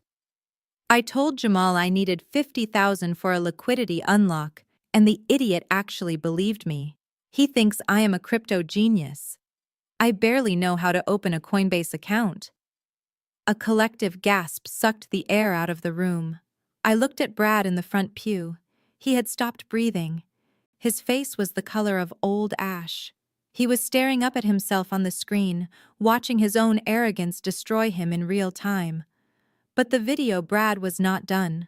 He shifted the phone, showing Tanisha, who was sitting next to him, counting a stack of cash. "My cash." "Look at her," Brad sneered on screen. "She thinks she is a princess because she married a white boy with a leased Mercedes. I am going to milk this family dry and be back in Miami before they even realize the accounts are empty. They are gullible idiots. All of them. Even the old lady. She thinks I am listening to her stories about the good old days.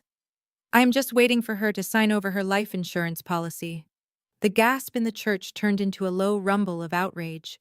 The deacons in the corner stood up. The ushers looked like they were ready to storm the pew. Mama Claudette was staring at the screen, her hand covering her mouth, her eyes wide with betrayal. She had championed Brad. She had defended him. And now 500 people were watching him call her a mark. But I was not finished. Next clip, Kevin, I said into the microphone, my voice cutting through the rising noise. The screen flickered again.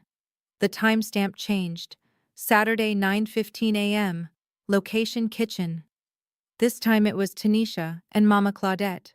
They were eating the pancakes I had paid for. Tanisha was on the phone, but she had it on speaker. "I know," baby Tanisha was saying. "I know we need the money. But Zora is being difficult." The voice on the other end of the line was not Brad. It was a man with a deep southern drawl. "You told me you would have the child support." "Tanisha," the man said, "I am tired of waiting. Is the baby even mine?" Tanisha laughed on the video.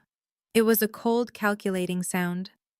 "Of course it is yours, Marcus. You know Brad cannot have kids. He shoots blanks. I just need him to think he is the daddy, so his investors keep sending checks.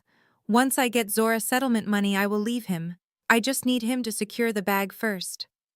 The silence that followed this clip was heavier than the grave. I looked at Tanisha in the pew. She was frozen. She slowly turned her head to look at Brad. Brad was looking at her with a mixture of shock and murderous rage. His hands were clenched into fists. The narrative of their perfect power couple marriage had just disintegrated into a pile of lies, paternity fraud, and mutual usage. But the final clip was the one that would burn the house down. "Last one, Kevin," I said softly. The screen changed one last time. Friday night, the master bedroom, Jamal and Mama Claudette. This footage was from a camera they definitely did not know existed. It was hidden in the smoke detector. Jamal was pacing. "Mom, she is going to leave me. She knows about the money." Mama Claudette was sitting on the edge of my bed. She looked calm. She looked evil. "Let her leave Jamal," she said, her voice smooth as poison. "But she is not taking the money. That money belongs to the Jenkins bloodline." "But it is her money, Mom," Jamal whined. "She earned it. It is her business." "It is our money," Claudette snapped. "Listen to me, son. Zora is broken. She is a mule. She has a womb that is dried up. She cannot give you a son. She cannot give you an heir to carry on the family name. All she has is that little girl from another man." A shockwave went through the church. The women in the congregation, mothers, grandmothers, daughters, let out a sound of pure disgust. To attack a woman's fertility, to call her a mule in the house of God, was a sin that went beyond forgiveness. Claudette continued on screen, oblivious to the future destruction she was causing. "If she cannot give you a son, then she owes you her fortune. It is reparations, Jamal. It is payment for wasting your prime years. Take the money. Empty the accounts. If she tries to fight you, we will tell the court she is unstable. We will say she is having a breakdown because she is barren. The courts always believe the grieving mother figure. We will take the house. We will take the business. And we will kick that little girl back to the foster system where she belongs." The video cut to black. For 3 seconds, there was absolute silence. Then the church exploded. It was not applause. It was not shouting.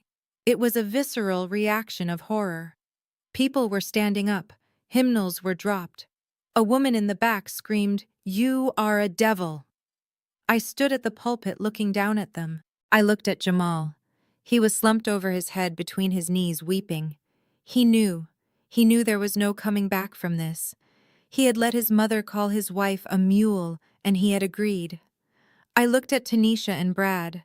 They were sitting as far apart as possible in the small space of the pew, radiating hatred toward each other. The con artists had conned each other. And then I looked at Mama Claudette. She stood up. She tried to muster some dignity. She tried to grab her cane and look like the victim. She opened her mouth to speak, to spin another lie, to claim it was AI or a deepfake. But the congregation was not having it. They began to boo. It started low, a rumble from the back, but it grew. 500 people who had known this woman for 30 years, who had eaten her potato salad and listened to her testimonies, were booing her. They were turning their backs. They were rejecting her. Claudette looked around, her eyes wide with panic. She looked at the pastor who had turned his back to her to look at the cross. She looked at the deacons who were shaking their heads in disgust. She looked at me. And for the first time in 10 years, she saw me. She did not see a checkbook. She did not see a mule. She saw the woman who had just ended her reign. Her face went slack. Her hand went to her chest. This time she did not have to fake it. Or maybe she did. It did not matter. No one cared. She let out a small strangled cry and collapsed. She hit the carpeted floor of the sanctuary with a heavy thud. Usually when an elder falls in church, there is a rush of nurses and ushers. There is a circle of prayer. Today nobody moved. Tanisha screamed Mom, but she did not move to help her. She was too busy trying to hide her face from the camera's phone that had suddenly appeared everywhere.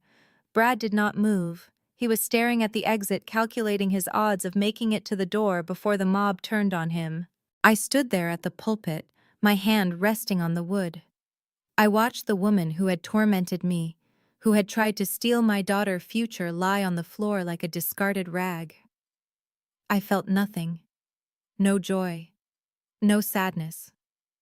Just the cold, clean feeling of a transaction completed. Pastor Williams finally turned back around. He looked at the chaos. He looked at the screen, which was now black. He looked at me. He walked over to the pulpit. He did not ask for an apology. He did not ask for reconciliation. He took the microphone from my hand. Sister Zora, he said, his voice shaking slightly. The truth has indeed set us free today. He looked down at the front pew. Ushers, he said, please clear the sanctuary, and someone call an ambulance for Sister Claudette. But let us pray for her soul first, because her reputation is already dead. I walked down the steps of the pulpit. The crowd parted for me. I did not look at Jamal as I passed him. I did not look at the woman on the floor. I walked down the center aisle, my head held high. I could feel the eyes of the community on me, but this time there was no judgment. There was only awe.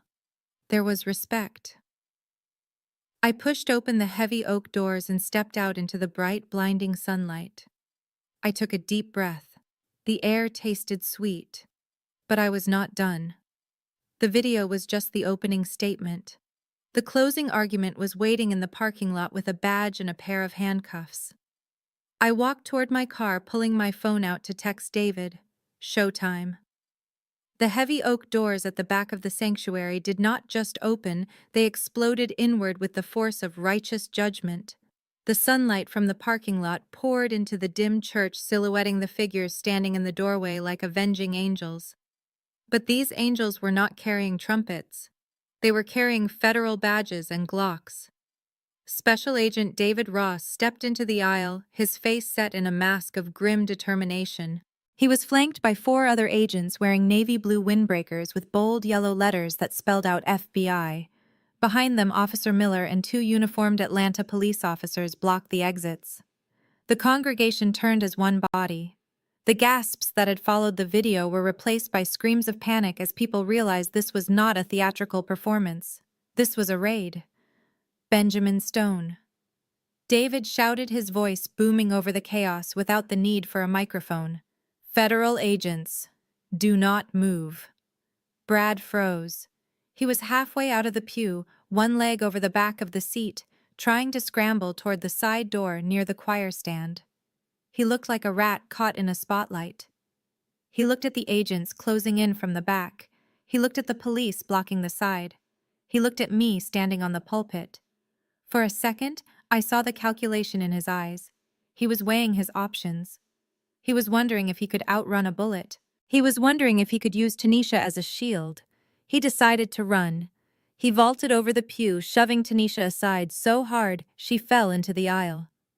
He sprinted toward the stained glass window, probably thinking he could crash through it like an action movie star. He made it 3 steps. 2 agents tackled him before he even reached the altar. They hit him with the force of a freight train, driving him into the carpeted floor with a sickening thud. The sound of air leaving his lungs was audible over the screams of the choir members. "Stop fighting, or you will be tased," an agent yelled, pressing Brad's face into the floor. Brad screamed. Not a manly scream of defiance, but a high-pitched wail of pain and indignity.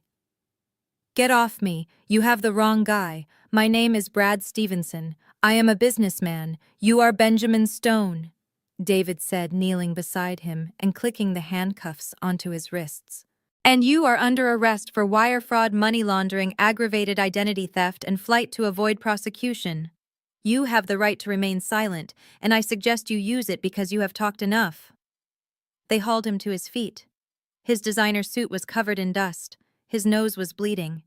The arrogance that had defined him, the smirk he had worn in my kitchen, was gone. He looked small. He looked pathetic.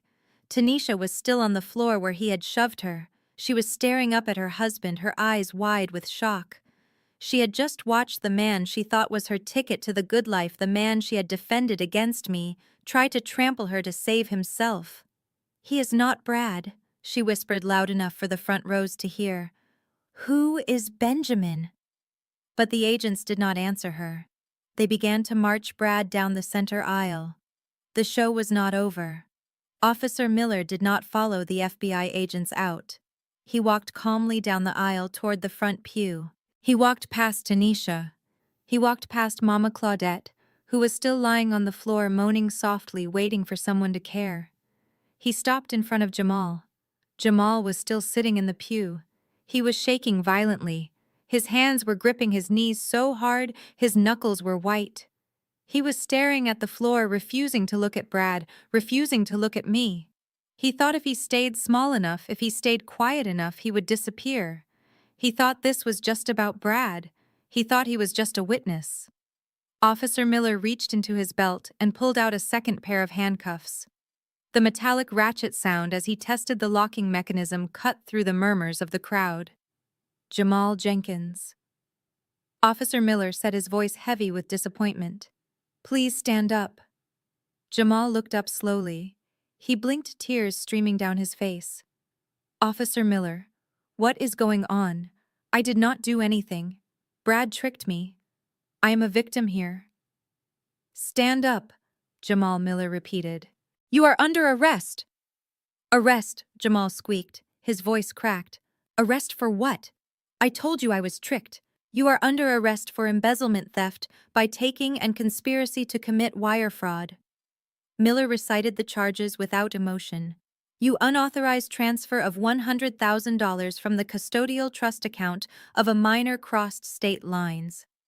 That makes it a federal offense, son." Jamal stood up, his legs wobbling. "No. No, you do not understand. That was my wife's money. It was family money. I was investing it." "You stole it," Miller said, spinning him around. "You accessed an account you were not authorized to deplete. You moved it to a shell company. And you did it to pay off a con man." He slammed the cuffs onto Jamal's wrists. The sound was final. It was the sound of a door slamming on his life. Jamal panicked. He started thrashing against Miller's grip. "No. Zora. Zora, tell them. Tell them it was a misunderstanding. Tell them I am your husband." He looked up at me, standing on the pulpit. His eyes were wild. He looked like a drowning man reaching for a lifeline. "Zora, please," he screamed. "Baby, please. Save me. I am sorry. I will fix it. Just tell him to stop. Tell him it was a loan. You can drop the charges, Zora. Please." The entire church turned to look at me. 500 people waited to see if the wife would save the husband. They waited to see if the vow of for better or worse would hold up against a felony. I looked down at him. I looked at the man who had stood by while his mother humiliated my daughter. I looked at the man who had stolen my child's future to buy his brother's respect. I looked at the man who had tried to gaslight me in my own bedroom less than 48 hours ago. I did not feel love. I did not feel hate. I felt absolute zero. I leaned into the microphone one last time. "I warned you, Jamal," I said, my voice echoing through the sanctuary. "I told you that you had until morning to decide whose side you were on." Jamal sobbed. "I chose you, Zora. I choose you now." "No," I said. "You chose your mother. You chose your sister. And you chose a criminal over your wife and daughter. You made your choice, Jamal. I paused, letting the weight of the moment settle on him. You wanted to be the man of the house, I said. You wanted to be the hero for your family. Well, now you can be their hero. You can explain to them why you are going to prison. Zora, do not do this, he begged, snot running down his face. We are family. Family protects each other, I said, cold as ice. You robbed us. I looked at Officer Miller and nodded. Get him out of here. Miller shoved Jamal forward. Jamal stumbled, weeping loudly, his cries echoing off the stained glass windows. Vife. Zora. Please. I watched him go. I watched as they dragged him down the aisle, following the path Brad had just taken. The congregation shrank back from him as he passed. The men shook their heads. The women clutched their purses. The shame was absolute. As they dragged him past Tanisha, she looked up. She did not look at her brother with sympathy. She looked at him with disgust. You idiot, she hissed at him. You got caught. Jamal looked at his sister, the golden child he had ruined his life to impress, and he finally saw her. He saw the selfishness. He saw the rot. But it was too late. Miller pushed him through the doors and into the waiting squad car. The sirens wailed outside, a mournful sound that signaled the end of the Jenkins dynasty. Inside the church, the silence returned, but it was different now. It was the silence of a battlefield after the slaughter. I looked down at the floor near the front pew. Mama Claudette was sitting up. She had recovered from her faint remarkably quickly once the handcuffs came out. She was staring at the empty doorway where her son had just vanished. She looked small. She looked old. The queen had lost her kingdom. Her favorite son was in chains. Her rich son-in-law was a fraud. Her daughter was a fool. She looked up at me. Her eyes were filled with a mixture of fear and hatred so potent it was almost palpable. You did this. She rasped, her voice weak but venomous. You sent your husband to jail. What kind of woman does that? The kind of woman who protects her child, I said, stepping down from the pulpit. I walked down the stairs. My heels clicked on the floor, a steady rhythm of victory. I walked toward the aisle. The congregation parted for me. They did not just move out of the way, they scrambled to clear a path. They looked at me with wide eyes. Some of them looked terrified. Some of them looked impressed. But none of them looked at me with pity anymore. I stopped at the end of the pew where Tanisha was sitting. She was crying real tears now, tears for her lost lifestyle, tears for her humiliation. I looked down at her. The car is in my name, Tanisha, I said quietly. The Lexus your mother drove here. The lease is in my name. I am reporting it stolen in 1 hour. If I were you, I would start walking. Tanisha gaped at me, but no words came out. I looked at Claudette one last time. The locks are changed, Claudette. The codes are new. Do not come to the house. Do not call my phone. If you step foot on my property again, I will have you arrested for trespassing. And this time, I won't wait for you to finish breakfast. I turned and walked away. I walked down the center aisle of the church, feeling the eyes of the community on my back. I felt the weight of their judgment, and I let it slide off me like water. I did not care what they thought. I did not care if they called me cold. I did not care if they called me the angry black woman. I was the woman who was still standing. I was the woman who still had her money. I was the woman who still had her dignity. I pushed open the heavy oak doors and stepped out into the sunlight. The air was crisp and clean. I saw the police cars pulling away, lights flashing. I saw the FBI SUV merging into traffic with Brad in the back. I took a deep breath.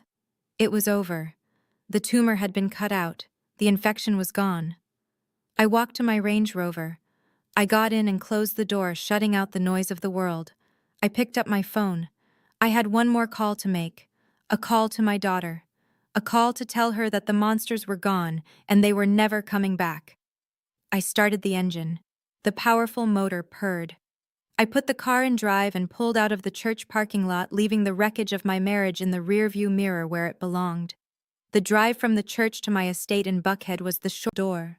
I walked down the steps of the stage, my heels clicking a steady rhythm on the floor. I walked past her, outstretched hand, past her weeping face, past the wreckage of the family she had chosen over me. I walked toward the exit, leaving her sitting alone in the center of the room. A queen with no castle, no subjects, and no one left to blame but herself. I pushed through the heavy double doors of the community center and stepped out into the cool Atlanta afternoon. The air outside felt different, cleaner, lighter.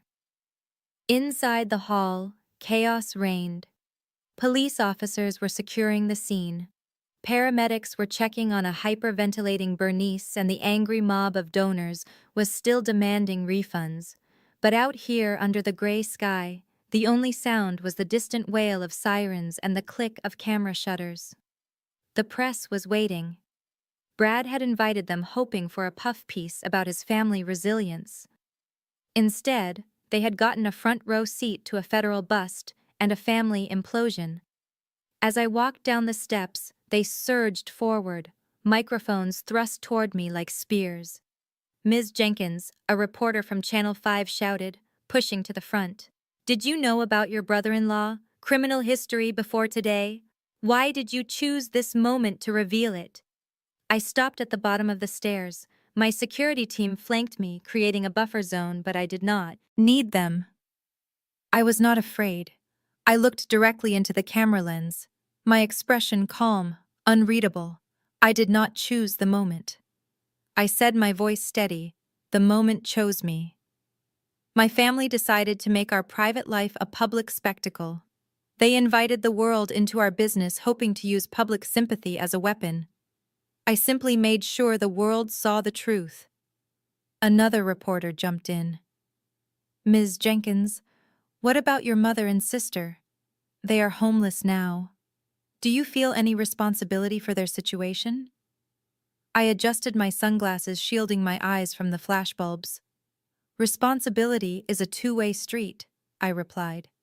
"For 5 years, I carried the responsibility for everyone in that room. I paid their bills, I covered their debts, I kept their secrets, and in return, they tried to destroy me. Today, I return that responsibility to its rightful owners. My mother and sister are adults. They have made choices, and now they have to live with them, just like I have lived with mine. But surely you could have handled this privately," someone yelled from the back. "Why humiliate them like this?" I paused, letting the question hang in the air for a second. Why? Because silence protects the abuser. Because privacy is often just a shield for misconduct. They wanted a public trial. They wanted the court of public opinion to judge me. Well, the verdict is in. I turned to walk away, but paused one last time, looking back at the building where my past was currently being handcuffed. "The truth is always expensive," I said to the cameras. "It cost me my family. It cost me my home. But freedom is priceless. And today, I bought mine back."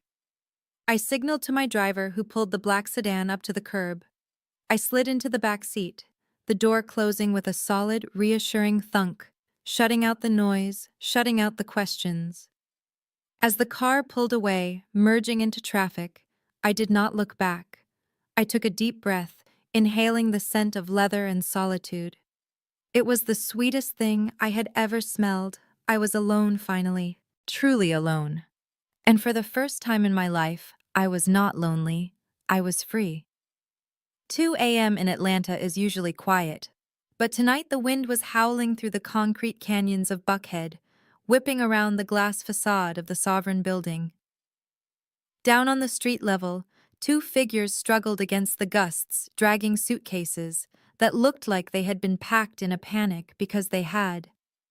It was my mother, Bernice, and my sister Ebony.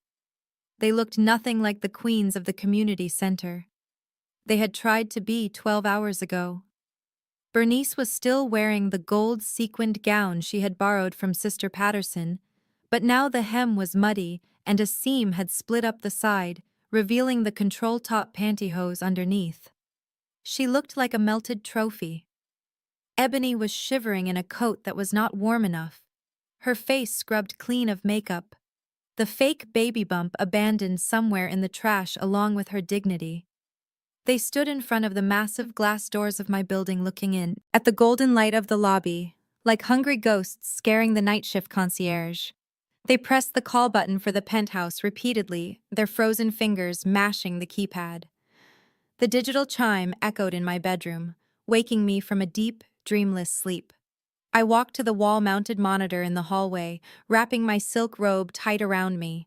I pressed the view button, and the high-definition camera feed filled the screen, illuminating their desperation in 4K resolution. They looked wet. They looked exhausted. They looked exactly how they deserved to look. "Tiana, please."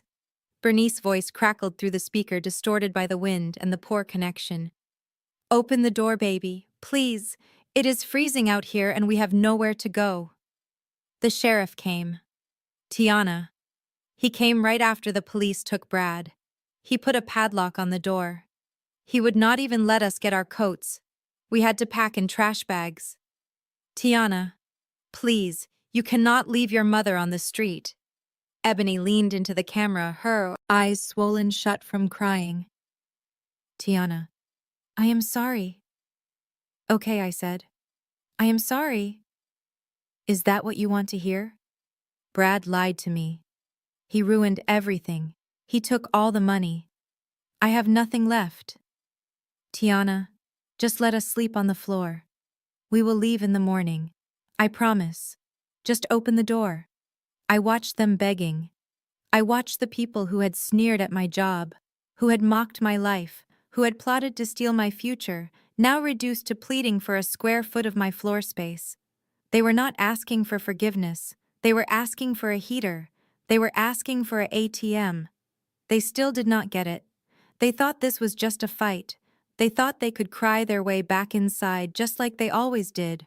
But the door was not stuck. It was locked from the inside, and I was the one holding the key. I looked at their shivering forms one last time, seeing not my family, but two strangers who had overstayed their welcome by 30 years. The Mercedes SUV she drove was towed from the church parking lot. The designer bags, the jewelry, the clothes, anything that Brad had purchased with his ill-gotten gains was confiscated as evidence or assets for restitution. Tanisha, the golden child who had never worked a hard day in her life, was now standing on her own 2 feet and finding them incredibly weak. She had been evicted from the luxury apartment Brad had rented. She was currently sleeping on a friend's couch, but that arrangement was temporary. The last report indicated she had taken a job as a cashier at a discount grocery store. The girl who had mocked my daughter for not having the latest iPhone was now scanning coupons for people who actually budgeted their lives. And finally there was Mama Claudette, the matriarch, the queen bee, the woman who had started it all. With Jamal destitute and Tanisha homeless, there was no one left to support her. Her condo was gone, sold years ago to fund her lifestyle, a fact she had hidden from everyone. She had no savings, she had no assets, she had burned her bridge with me, and she had alienated every other relative with her arrogance. The state had stepped in. Adult Protective Services had determined she was indigent. She had been placed in a state-funded nursing home facility on the outskirts of the city. It was not the VIP suite at Northside Hospital. It was a shared room with linoleum floors, fluorescent lighting, and a roommate who snored. I had visited her once not to gloat, but to drop off her remaining boxes of clothes. She was sitting in a wheelchair by the window staring out at a parking lot. She looked smaller. The fire was gone. When she saw me, she did not scream. She did not demand. She just looked at me with a profound sadness. "You won," she had whispered. "I did not win, Claudette." I had told her, placing the box on her bed. "I just survived you. And now you have to survive yourself." I closed the file. It was a tragedy of Shakespearean proportions, but it was a tragedy of their own making. They had everything they needed.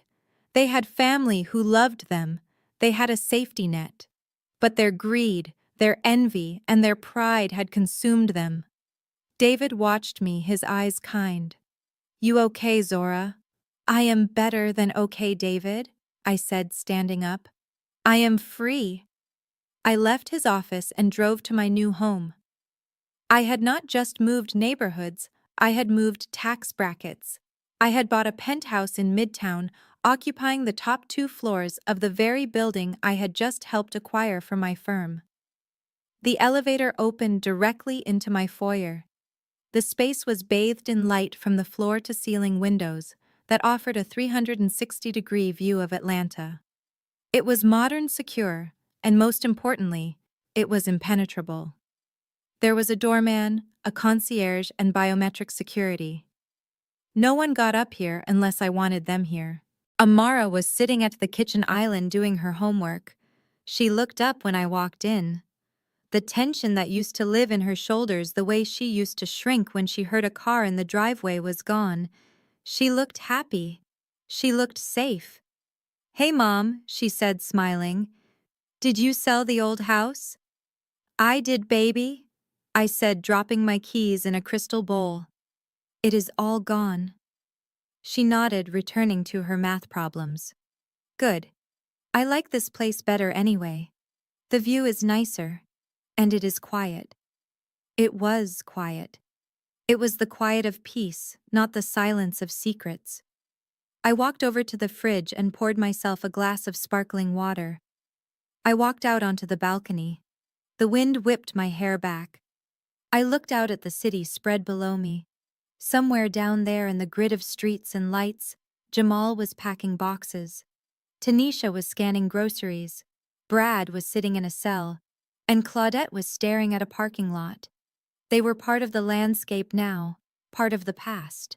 They were lessons I had learned the hard way, but lessons I would never forget. I took a sip of water. It tasted crisp and clean. I had lost a husband. I had lost a family. But I had regained myself. And looking at my daughter safe inside our fortress in the sky, I knew I had made the trade of a lifetime. I turned my back on the city and walked back inside, closing the glass door behind me, shutting out the noise, shutting out the past, ready to live the life I had finally earned. The air in Paris tasted different than the air in Atlanta. It was lighter, crisp, with the scent of rain on cobblestones and fresh pastries wafting up from the bakery downstairs. I stood on the balcony of the suite at the Hotel Plaza Athénée, wrapped in a cashmere robe that cost more than my first car, looking out at the Eiffel Tower. It sparkled in the distance, a beacon of iron and light against the twilight sky. Behind me in the opulent living room of the suite, my daughter Amara was curled up on a velvet sofa. She was laughing. It was a genuine, full-bodied sound that I had not heard in months. The tension that used to live in her shoulders, the way she used to shrink whenever a door slammed or a voice was raised, had dissolved somewhere over the Atlantic Ocean. I walked back inside, closing the glass doors against the evening chill. A bottle of vintage Dom Perignon sat chilling in a silver bucket on the coffee table alongside a tiered tray of macarons. We were celebrating nothing and everything. We were celebrating freedom. Amara looked up as I sat down next to her. In her hands, she held a device that was a far cry from the empty box her grandmother had handed her on Christmas. It was an iPhone 17 Pro Max, but it was not the gaudy orange titanium that Mama Claudette had fought so hard to buy with stolen money. This phone was heavy. The casing had been replaced with 24-karat solid gold. On the back, engraved in elegant script, were the words, "Amara Jenkins, my legacy." It was excessive. It was ridiculous. And it was exactly the point. I wanted her to hold her worth in her hands. I wanted her to know that she was not an afterthought. She was the main event. "Look, Mom," Amara said, turning the screen toward me.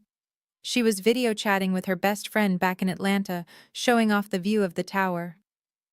I smiled, watching her. She looked like a child again. The shadows under her eyes were gone. The fear that she did not belong, that she was not a real member of the family, had been replaced by the confidence of a girl who knew exactly who she was. She was Zora Jenkins' daughter, and that was enough. She said goodbye to her friend and ended the call.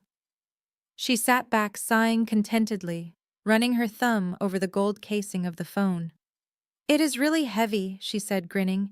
"It is real gold, baby," I said, pouring myself a glass of champagne.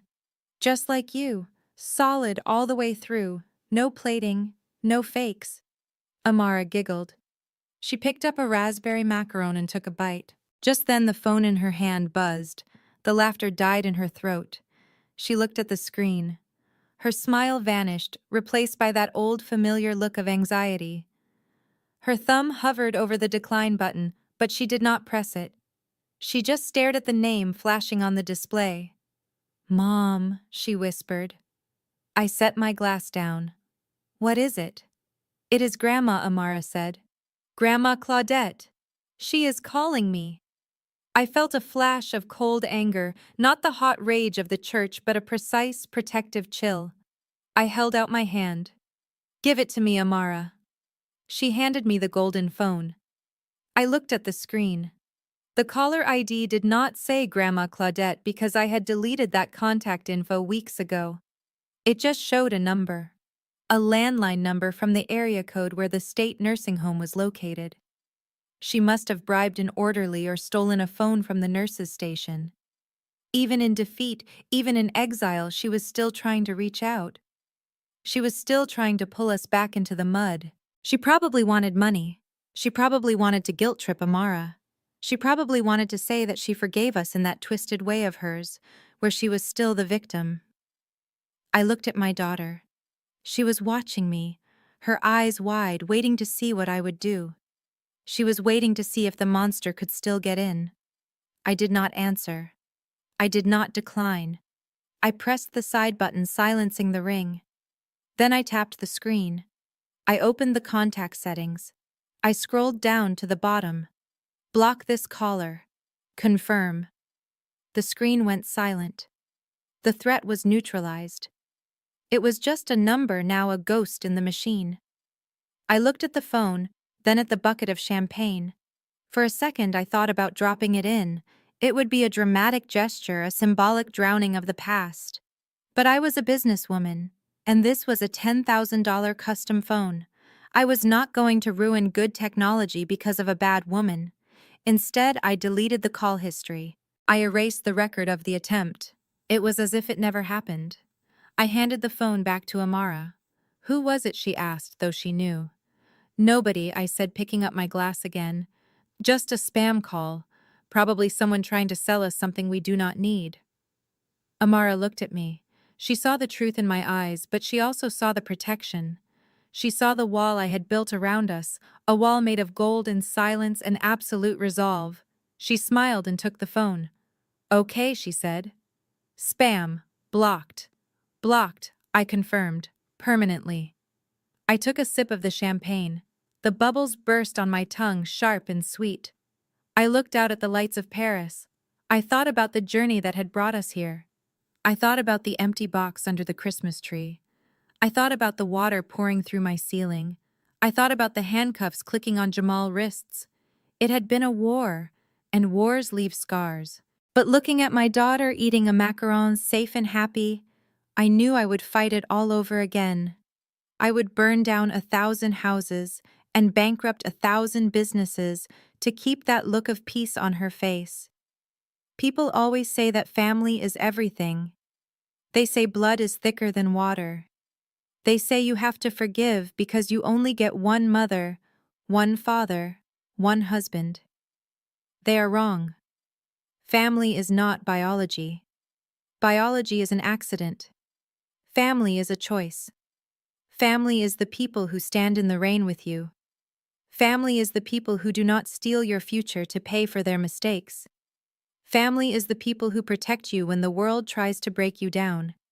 And sometimes the most loving thing a mother can do is to be the villain in someone else's story.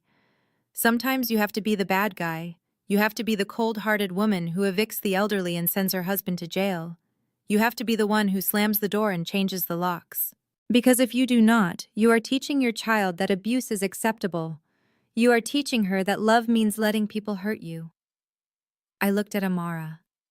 I love you, Mom, she said out of nowhere. I love you too, baby, I said. And I meant it. I loved her enough to be toothless. I loved her enough to be hated by everyone else so that she could be loved properly by me. So let them talk. Let them tell stories about the wicked Zora Jenkins in the nursing homes and the prison cells of Atlanta. Let them paint me as the devil. I did not care. I was in Paris. I was drinking champagne. And my daughter was holding gold. We were not just surviving anymore. We were thriving.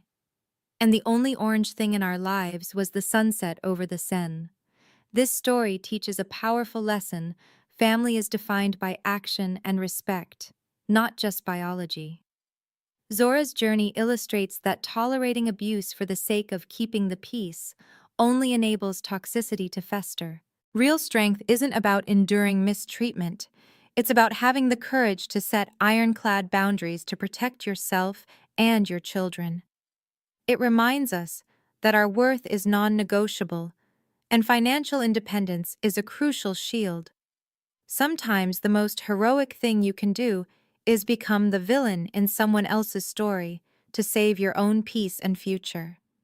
If Zora's unapologetic victory inspired you to set your own boundaries, hit that like button and subscribe for more stories of justice and empowerment.